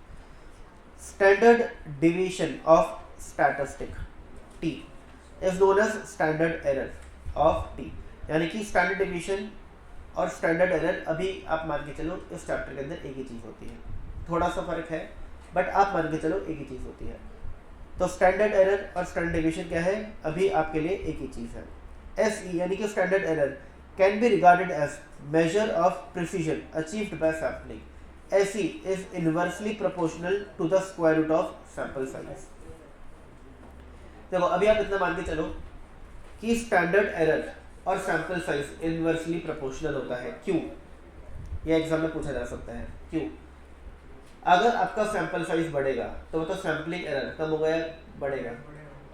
अगर सैंपल साइज बढ़ेगा तो सैम्पलिंग एरर कम होगा, कम होगा, ठीक है ना। और यहाँ पे कॉमन सेंस लगाओ ना, इनवर्सली प्रोपोर्शनल को भूल जाओ। मैंने थोड़ी देर पहले बताया, अगर आप सैंपल साइज बड़ा करोगे तो सैम्पलिंग एरर कम होगा, और सैंपल साइज छोटा करोगे तो सैम्पलिंग एरर बढ़ेगा, ठीक है ना। अगर 100 बच्चे हैं क्लास में और मैं 10 बच्चों का वेट पूछ करके एवरेज निकालता हूँ, और मैं 50 बच्चों का वेट पूछ करके एवरेज निकालता हूँ, तो कौन सा एवरेज ज़्यादा एक्यूरेट होगा? ओरिजिनल एवरेज है 50 वाला। तो यानी कि सैंपल साइज बड़ा है तो सैम्पलिंग एरर कम है, और सैंपल साइज छोटा तो सैम्पलिंग एरर ज़्यादा है। वही बात यहाँ पे लिख रहा है, ये एग्जाम में पूछा जाता है, इंपॉर्टेंट क्वेश्चन है। आइए जी, a population comprises of following units, हमने भी ये एग्जांपल लिया था। Draw all possible sample size of 3 without replacement. अब ये बोल रहा है कि 3 आपके क्या है, ये 5 आपके क्या है, पॉपुलेशन है, और आपका सैंपल साइज होना चाहिए 3 का। तो बताओ कितने सैंपल बन सकते हैं? तो 5 में से 3 चीज़ें आप कितने तरीके से सेलेक्ट कर सकते हो? 10। तो क्या होंगे वो 10 तरीके? ABC, ABD, ABE, ACD, ACE, ADE, BCD, BCE, BD और CD।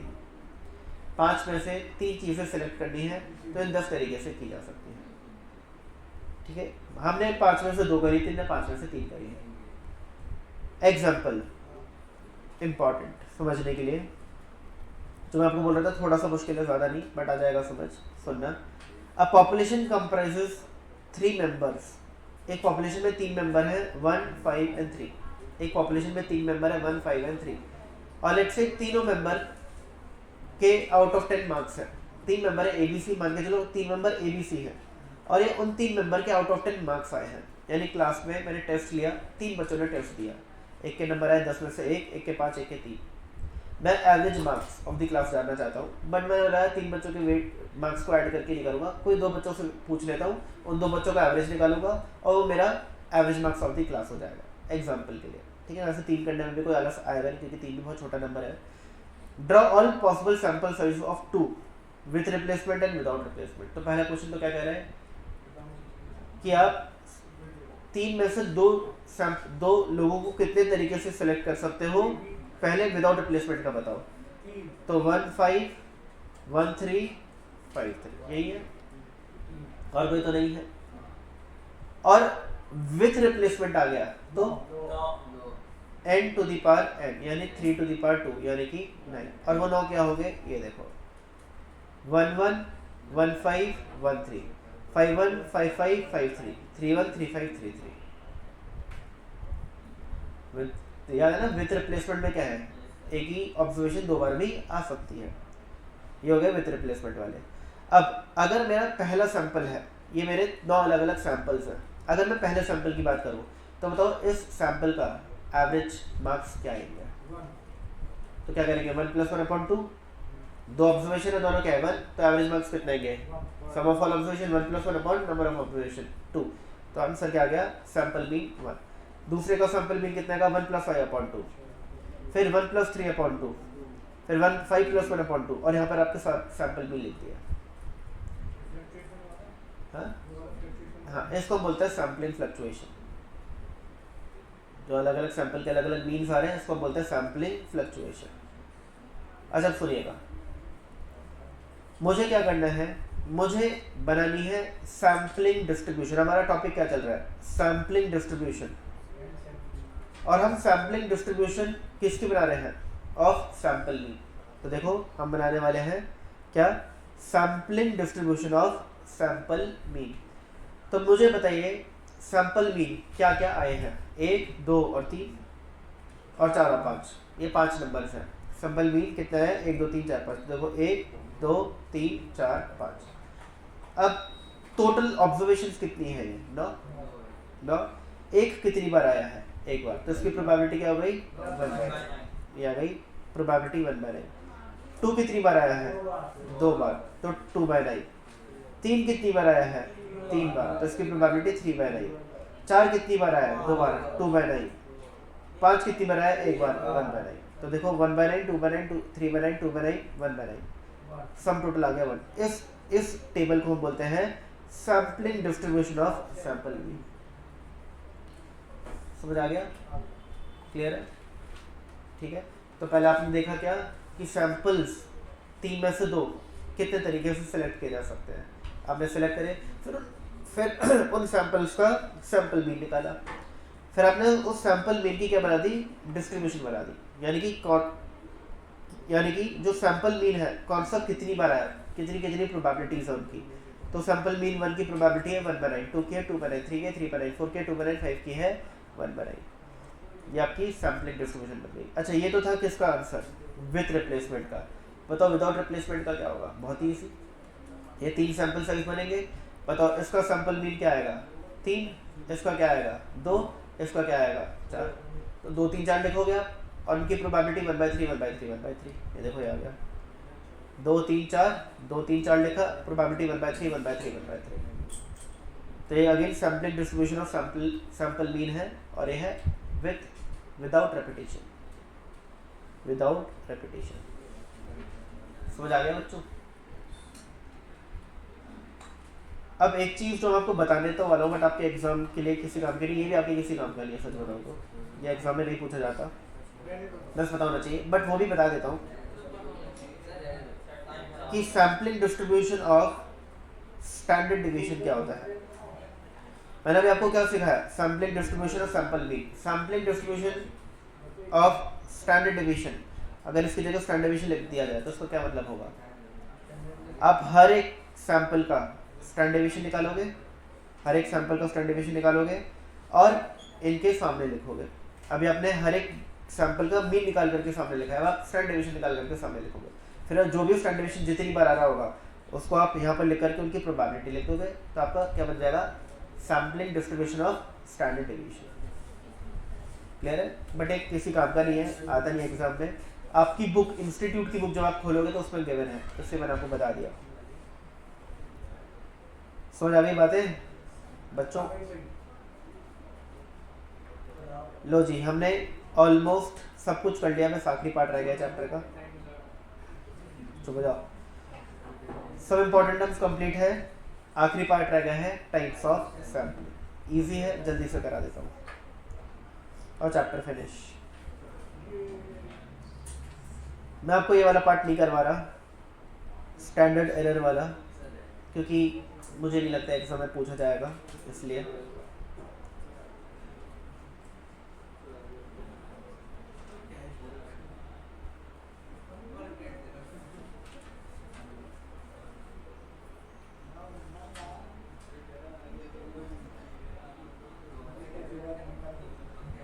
ठीक है, आई जी, आखिरी पार्ट ऑफ द चैप्टर सुन लो, सबसे इंपॉर्टेंट पार्ट यही है, इसी से सबसे ज्यादा क्वेश्चन आते हैं।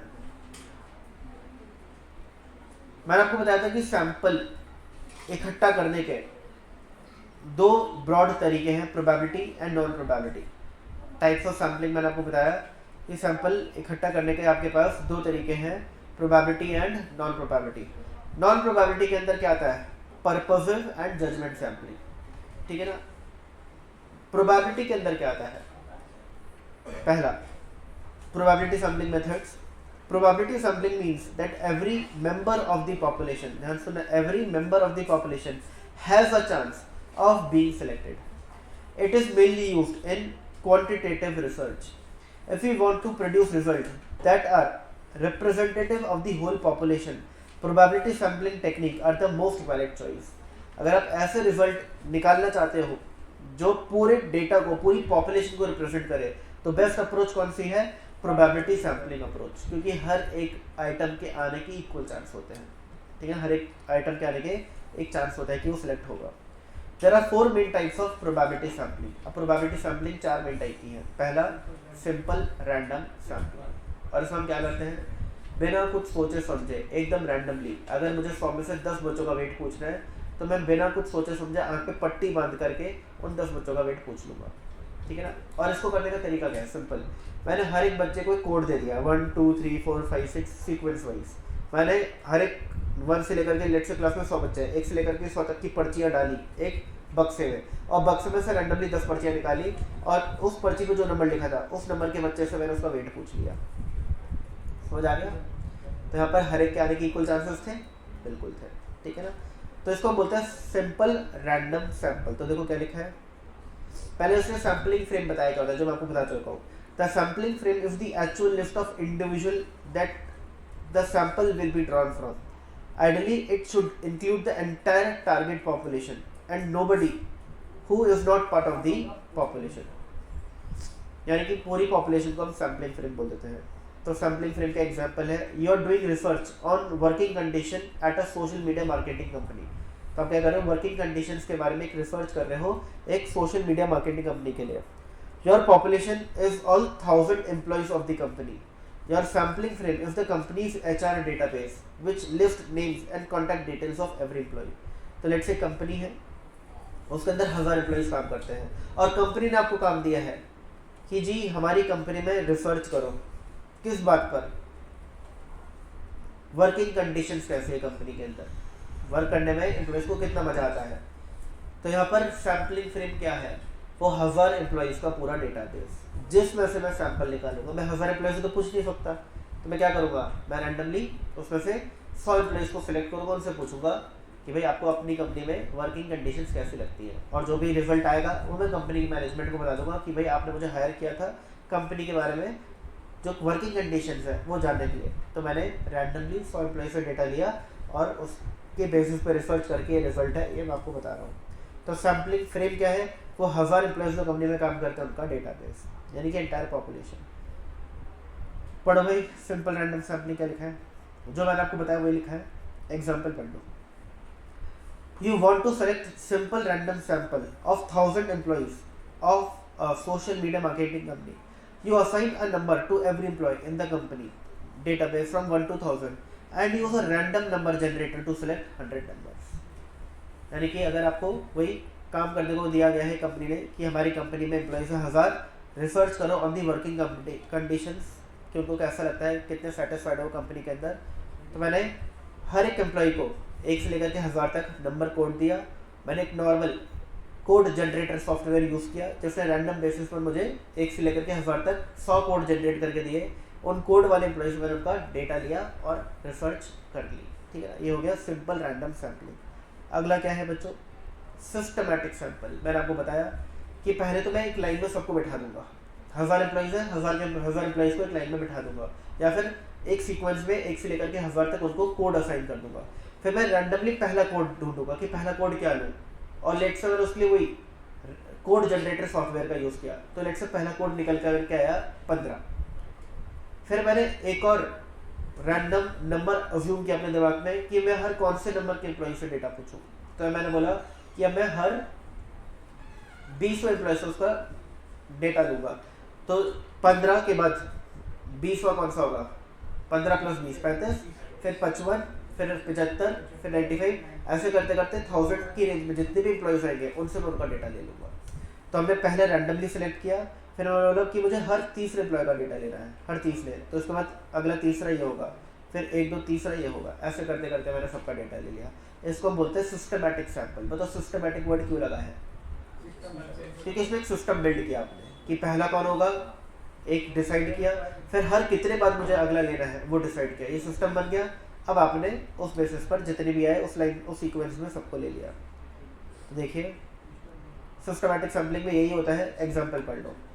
All employees of the company listed in alphabetical order from the first 10 numbers you randomly select a starting point. तो पहले 10 नंबर में से मैंने कोई भी एक स्टार्टिंग पॉइंट चूज कर लिया, लेट से नंबर 6।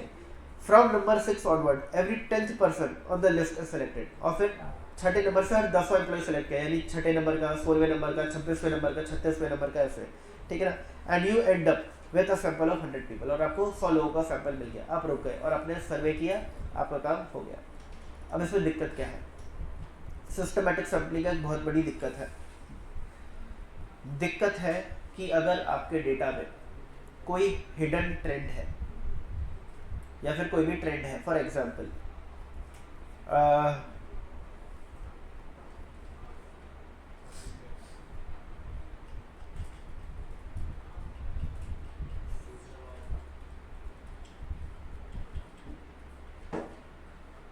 कोई कॉम्प्लिकेटेड एग्जाम्पल सोच रहा हूँ जिससे कि समझ आ सके। हाँ, एक कंपनी के अंदर 1000 एम्प्लॉइज हैं, बट वो 1000 एम्प्लॉई अलग अलग टीम्स में काम करते हैं, ठीक है, अलग अलग प्रोजेक्ट पे अलग अलग टीम्स बनी हुई है। तो लेट से हर टीम के अंदर अप्रोक्सीमेटली 5 एम्प्लॉइज है या 10, मान लो 10 एम्प्लॉइज है, हर टीम में अप्रोक्सीमेटली 10 एम्प्लॉइज है। और हर टीम में एक मैनेजर है, एक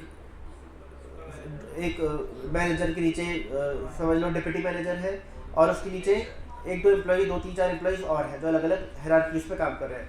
तो आपने देखा ना, हर प्रोजेक्ट लीड होता है जो प्रोजेक्ट को लीड करता है, तो यानी कि हर प्रोजेक्ट में एक प्रोजेक्ट लीड है और उसके नीचे कुछ हायरार्की में एम्प्लॉइज हैं। हर प्रोजेक्ट में ऐसा है। अगर एक टीम में 10 एम्प्लॉइज हैं और 1000 एम्प्लॉइज है तो कितनी टीम्स हो गई? 100। अब मैंने क्या किया, मैंने हर टीम में जूनियर लेवल से सीनियर लेवल के एम्प्लॉइज को 1 से लेकर के 10 तक नंबर दिया। जैसे पहली टीम ली, जूनियर लेवल को 1 और सीनियर लेवल को करते करते 10। फिर अगली टीम आई तो 11 से लेकर के 20, फिर 21 से लेकर के 30। तो आप इसके अंदर एक हिडन ट्रेंड देख रहे हो क्या, कि जैसे ही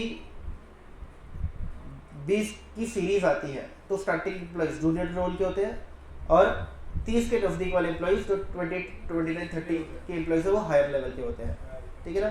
फिर ऐसे 31, 32, 33 वाले लोअर लेवल्स के होते हैं, 38, 39 वाले टॉप लेवल के होते हैं। ऐसे 41, 42, 43 वाले लोअर लेवल्स के होते हैं और 45, 46, 47, 48, 49 वाले हायर लेवल्स के होते हैं। एक आपको हायरार्की समझ आ गई है, क्लियर हो गया। अब मैंने क्या किया, ये मैंने पूरे इस तरीके से नंबर को डिफाइन कर दिया।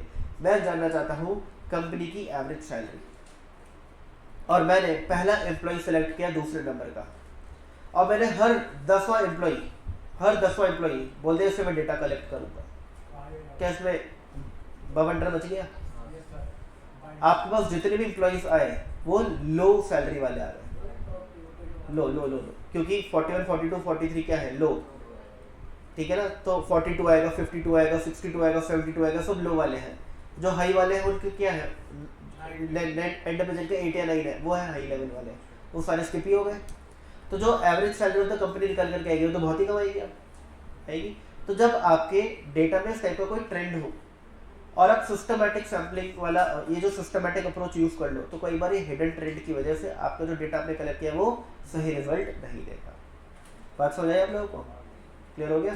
तो देखो यही इसकी दिक्कत है, और ये चीज देखो यहाँ पे लिखी है, if you use this technique it is important to make sure that there is no hidden pattern in the list that might skew the sample. For example, if the HR database groups employees by team and team members are listed in order of seniority, जो मैंने example लिया वो exact यही हो गया, there is a risk that your interval might skip over people in junior roles. तो हमने तो उल्टा कर दिया, हमारे सीनियर रोल्स के एम्प्लॉय स्किप हो गए। ये बोल रहा है कि हो सकता है कि जूनियर रोल के एम्प्लॉय स्किप हो जाए, resulting in a sample that is skewed towards senior employees. तो इसकी वजह से क्या हुआ, जो आपका डेटा है वो स्क्यूड हो गया टुवर्ड्स दी सीनियर एम्प्लॉइज इस एग्जांपल में, क्योंकि आपने सिर्फ सीनियर रोल वाले एम्प्लॉय ले लिए, जूनियर रोल वाले लिए ही नहीं। क्लियर हो गई बात? तो जब भी आपके डेटा में क्या हो, कोई हिडन पैटर्न हो, तो आप सिस्टमैटिक सैम्पलिंग अप्रोच यूज मत करो, ठीक है ना। सिस्टमैटिक सैम्पलिंग अप्रोच यूज मत करो, बात समझ आ गई? सिस्टमैटिक सैंपल यूज मत करो। अगला है स्ट्रैटिफाइड सैंपल। क्या किया, इसको बोलते हैं स्ट्रैटा। ये एक स्ट्रैटा है, ये दूसरा स्ट्रैटा है, क्लस्टर, जिनको हम ग्रुप्स बोल सकते हो। तो मैंने क्या किया, कंपनी में एम्प्लॉयज है 1000, 400 वुमेन है और 600 मेन है। फीमेल एम्प्लॉयज 400 है और मेल एम्प्लॉयज 600 है। मुझे कोई तो रिसर्च करनी थी तो मैंने इनको 2 ग्रुप्स में डिवाइड कर दिया। किस रेशियो में है, 2:3 के रेशियो में है। मुझे 100 एम्प्लॉयज को सैंपल लेना है, तो मैं क्या करूँगा, रैंडमली 40 यहाँ से सिलेक्ट करूँगा 400 में से, और रैंडमली 60 यहाँ से सिलेक्ट करूँगा 600 में से, और मेरा सैंपल आ जाएगा। इसको बोलते हैं स्ट्रैटिफाइड सैंपल। क्या बोलते हैं, स्ट्रैटिफाइड सैंपल। क्योंकि इसके अंदर हम पहले क्या करते हैं, स्ट्रैटा बनाते हैं। स्ट्रैटा यानी कि क्लस्टर, एक तरीके का ग्रुप बनाते हैं। सुनिएगा, stratified sampling involves dividing the population into subpopulation that might differ in important ways. It allows you to draw more precise conclusion by ensuring that every subgroup is properly represented in the sample. तो इस type का काम कब करो, इस type का काम कब करो, अगर आप चाहते हो कि कंपनी में बहुत अलग अलग तरीके के डाइवर्स ग्रुप्स हैं और आप चाहते हो कि हर एक ग्रुप को मुझे कंसिडर करना है, तो आप अपने पॉपुलेशन को ग्रुप में डिवाइड कर दो, अपनी पॉपुलेशन को ग्रुप में डिवाइड कर दो, और फिर हर एक ग्रुप से थोड़े थोड़े लोग ले लो। किस प्रपोर्शन में लो, उस ग्रुप में कितने लोग हैं। अगर बड़ा ग्रुप है तो उस ग्रुप से ज़्यादा लोग लो, छोटा ग्रुप है तो कम लोग लो। क्लियर होगी बात, ठीक है। तो to use this sampling method you divide the population into sub group called strata based on the relevant characteristic. Example, gender की बेसिस पे कर सकते हो डिवाइड, एज के बेसिस पे कर सकते हो, इनकम ब्रैकेट के बेसिस पे कर सकते हो, जॉब रोल के बेसिस पे भी कर सकते हो।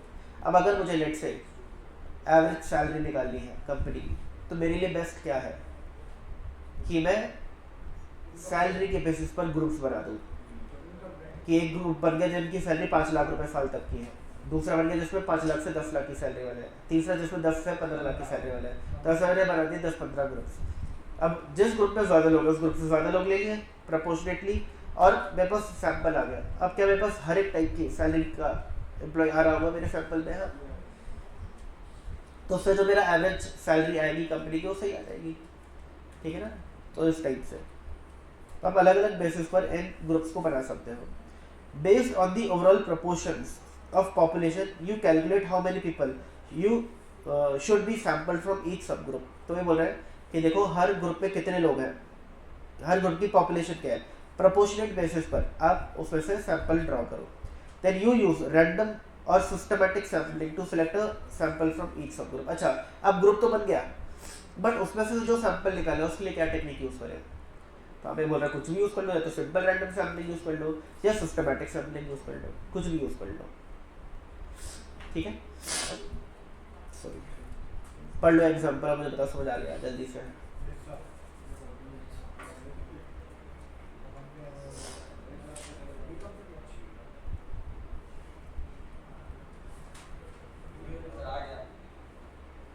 इजी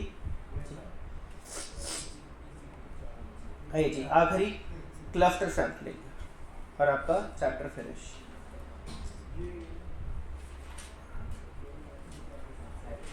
पहले क्लस्टर सैम्पलिंग में हो क्या रहा है, ऊपर जाते हैं, यहाँ पे देखते हैं। मैंने कुछ क्लस्टर्स बनाए, अगेन कुछ ग्रुप्स बनाए। इसको मल्टी स्टेज सैम्पलिंग भी बोलते हैं।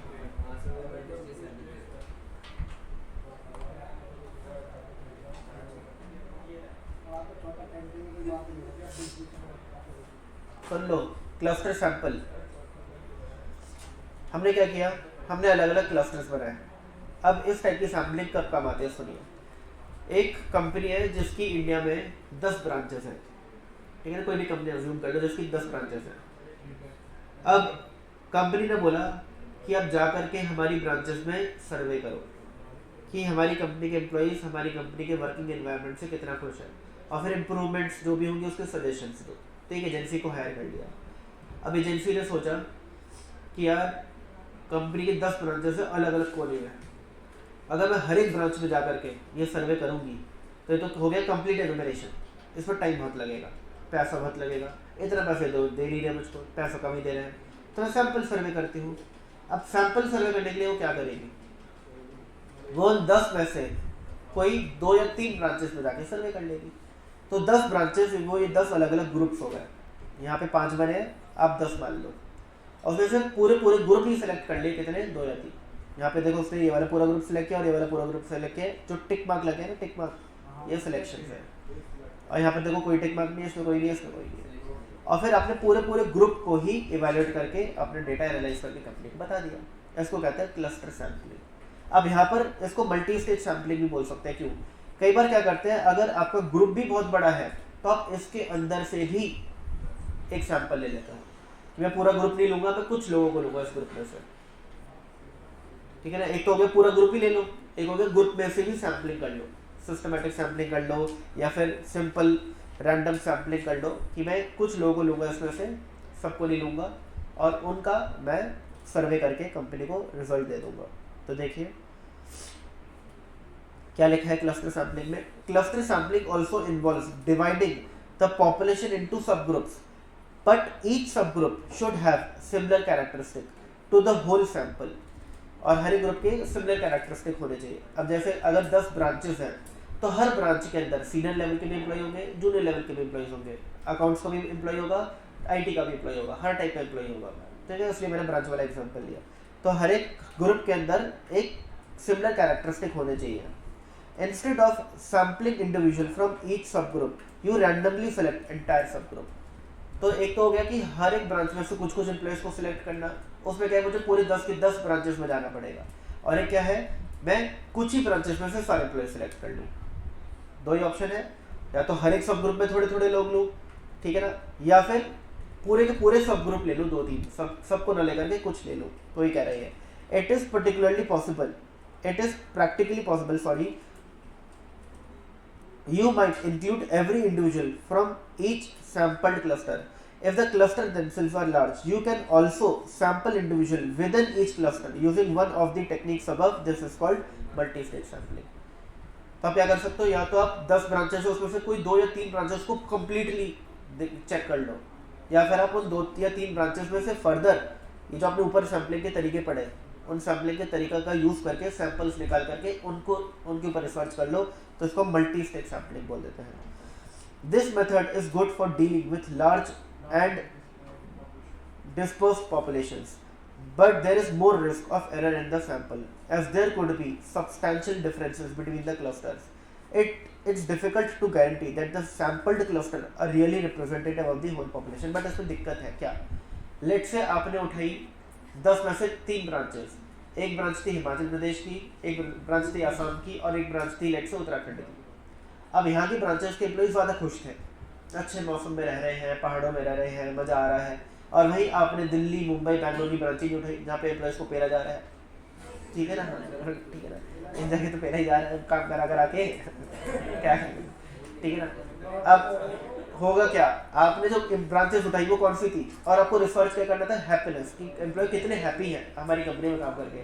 तो जो आपने ब्रांचेस उठाई वो क्या हुई, ऐसी जो यहाँ पे एम्प्लॉयज खुश है, तो आपके वो क्लस्टर्स, वो ब्रांचेस तो छूटी गई जहाँ पे असली मुसीबत थी, तो आपका जो रिजल्ट है वो क्या आएगा, खराब आएगा, ठीक है ना। तो वही चीज़ ये कह रहा है कि यहाँ पर जो है कई बार डिफिकल्ट हो जाता है चीज़ों को क्लियरली समझना और इंटरप्रेट करना और सैंपल में अपना रिजल्ट सही तरीके से देना। पढ़ो ये वाला example. The company has offices in 10 cities across the country, all with roughly the same number of employees in similar roles. You don't have the capacity to travel every office and collect your data, so you use random sampling to select 3 offices. These 3 are your clusters. या तो इन तीनों को पूरा evaluate करो तो cluster sampling बोलेंगे। इन 3 cluster में से भी फर्दर कुछ एम्प्लॉइज को ही सिलेक्ट करो, अगर वो बहुत बड़ी ब्रांचेस है तो उसको हम मल्टी स्टेज सैम्पलिंग बोल देंगे। समझ आ गई बातें? चैप्टर था सुपर इजी, कुछ था नहीं इसके अंदर ज़्यादा मुश्किल।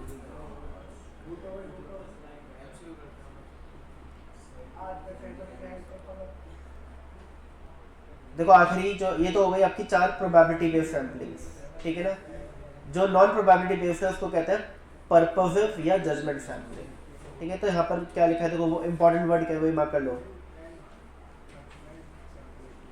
सोनली on the discretion of the sampler, sampler की मर्जी चलती है यहाँ पर कि मैं क्या चाहता हूँ, मैं उस हिसाब से सैम्पलिंग करूँगा। मैं प्रोबेबिलिटी में नहीं मानता, मैं तो सिर्फ इसी कैटेगरी के एम्प्लॉय से बातचीत करके उन्हीं से डेटा लूँगा। And he applies his own judgement based on his belief, prejudice, whims and interest to select the sample. Since this type of sampling is non-probabilistic, it is purely subjective and as such varies from person to person. No statistical hypothesis can be tested on the basis of purposive sampling. IG. Sampling can be described as statistical procedure to infer about the unknown universe from a knowledge of any sample. ठीक बोल रहा है, गलत तो नहीं है. To infer about known universe, ये known गलत लिख दिया, unknown universe होता है. To infer about the unknown universe from the knowledge of the random sample drawn from it. ठीक.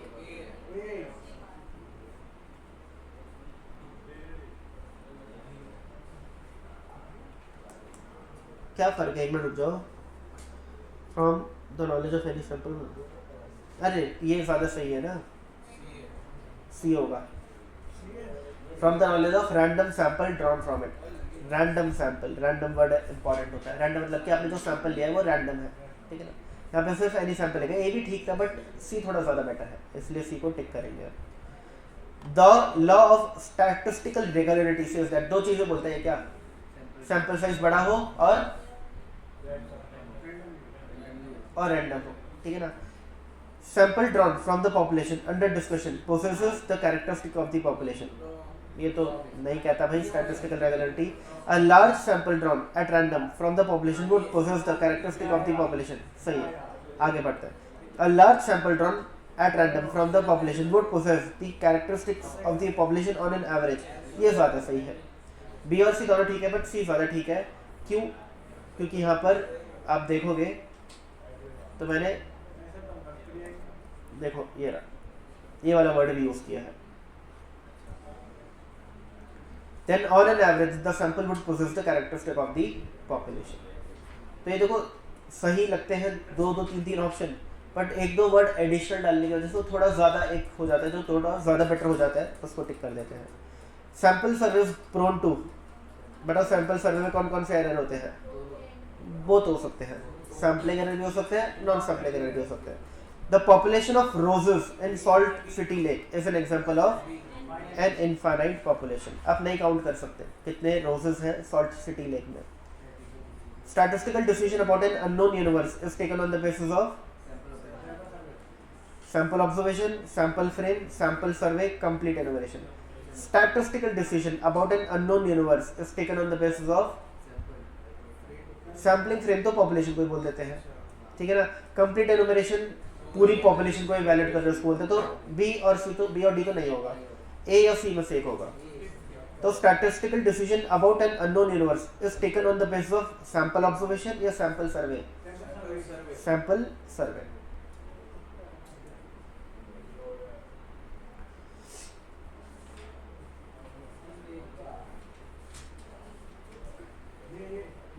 Random sampling implies haphazard sampling, probability sampling, systematic sampling, sampling with the same probability for each unit. D option, ठीक है ना. Random sampling का मतलब क्या है? Probabilistic sampling, यानी हर unit के आने के इक्वल चांसेस हैं.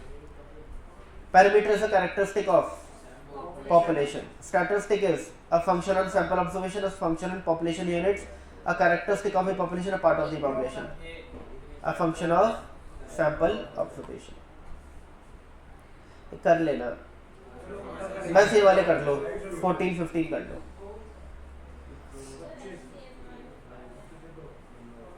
A from population with 25 members, a random sample without replacement of 2 members is taken. The number of such sample is 25 C2, 25 into 24 upon 2, 300. देखो विदाउट रिप्लेसमेंट है ना, NCN, N capital N, C small n use करना है. A population comprises 5 members, तो capital N तो हो गया 5. The number of all possible sample of size 2 small n हो गया 2, that can be drawn with replacement 5 की पावर 2, 25, n की पावर n. और आखिरी के ये 2 क्वेश्चन और कर लो. 23-24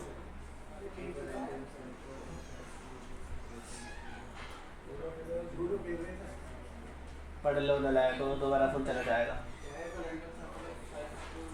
If a random sample of size 2 with replacement is taken from population containing unit 361, then the samples would be, sample size 2 है, with replacement का क्वेश्चन है, तो टोटल हो गए कितने वैसे 3 की पार 2 यानी कि 9।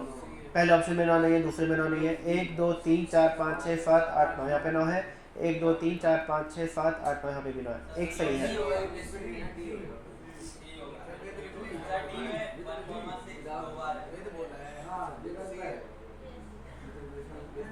1,6 1, हाँ ये तो गलत हो गया ना, 1,6 1,6 सी होगा, ये दो बार आ गया इसलिए 1,6 6,1 ये तो होना चाहिए, बट 1,6 1,6 नहीं होना चाहिए। If a random sample of size 2 is taken without replacement from a population containing units ABC, capital N 3, without replacement, अच्छा डी भी है, सॉरी, तो आंसर क्या होगा 4C2, 4 3 12.26, 6 इसमें नहीं है, 6 इसमें नहीं है, इन दोनों में है, कौन सा सही होगा? AB AC AD, ठीक है, BC BD D, ये तो ठीक है, BC है ठीक है ना, इस टाइप के क्वेश्चन आ जाएंगे कर देगा। अब बाकी मैं आपको बताऊं, इस चैप्टर के अंदर जो क्वेश्चंस है इनके आंसर्स, ये सारे क्वेश्चन इंस्टीट्यूट की बुक से हैं, कॉपी पेस्ट, तो अगर आपको इनके आंसर जानने हैं तो आप इंस्टीट्यूट की बुक के अंदर देख लेना इनके आंसर्स के हैं, और जो हो गया समझ आ गया अच्छी बात है, खुद से करना, जो बाई चांस नहीं आ रहा समझ वो पूछ लेना या फिर रट लेना। हाँ इनके अलावा कुछ नहीं आएगा, इन्हीं से आता है। हाँ पिछले 3 अटेम्प्ट से इनफैक्ट इन्हीं में से कुछ ना कुछ आएगा, एक या दो, हाँ 2 3 भी आ सकते हैं। मैं आपको पेपर भेज दूंगा, देखना।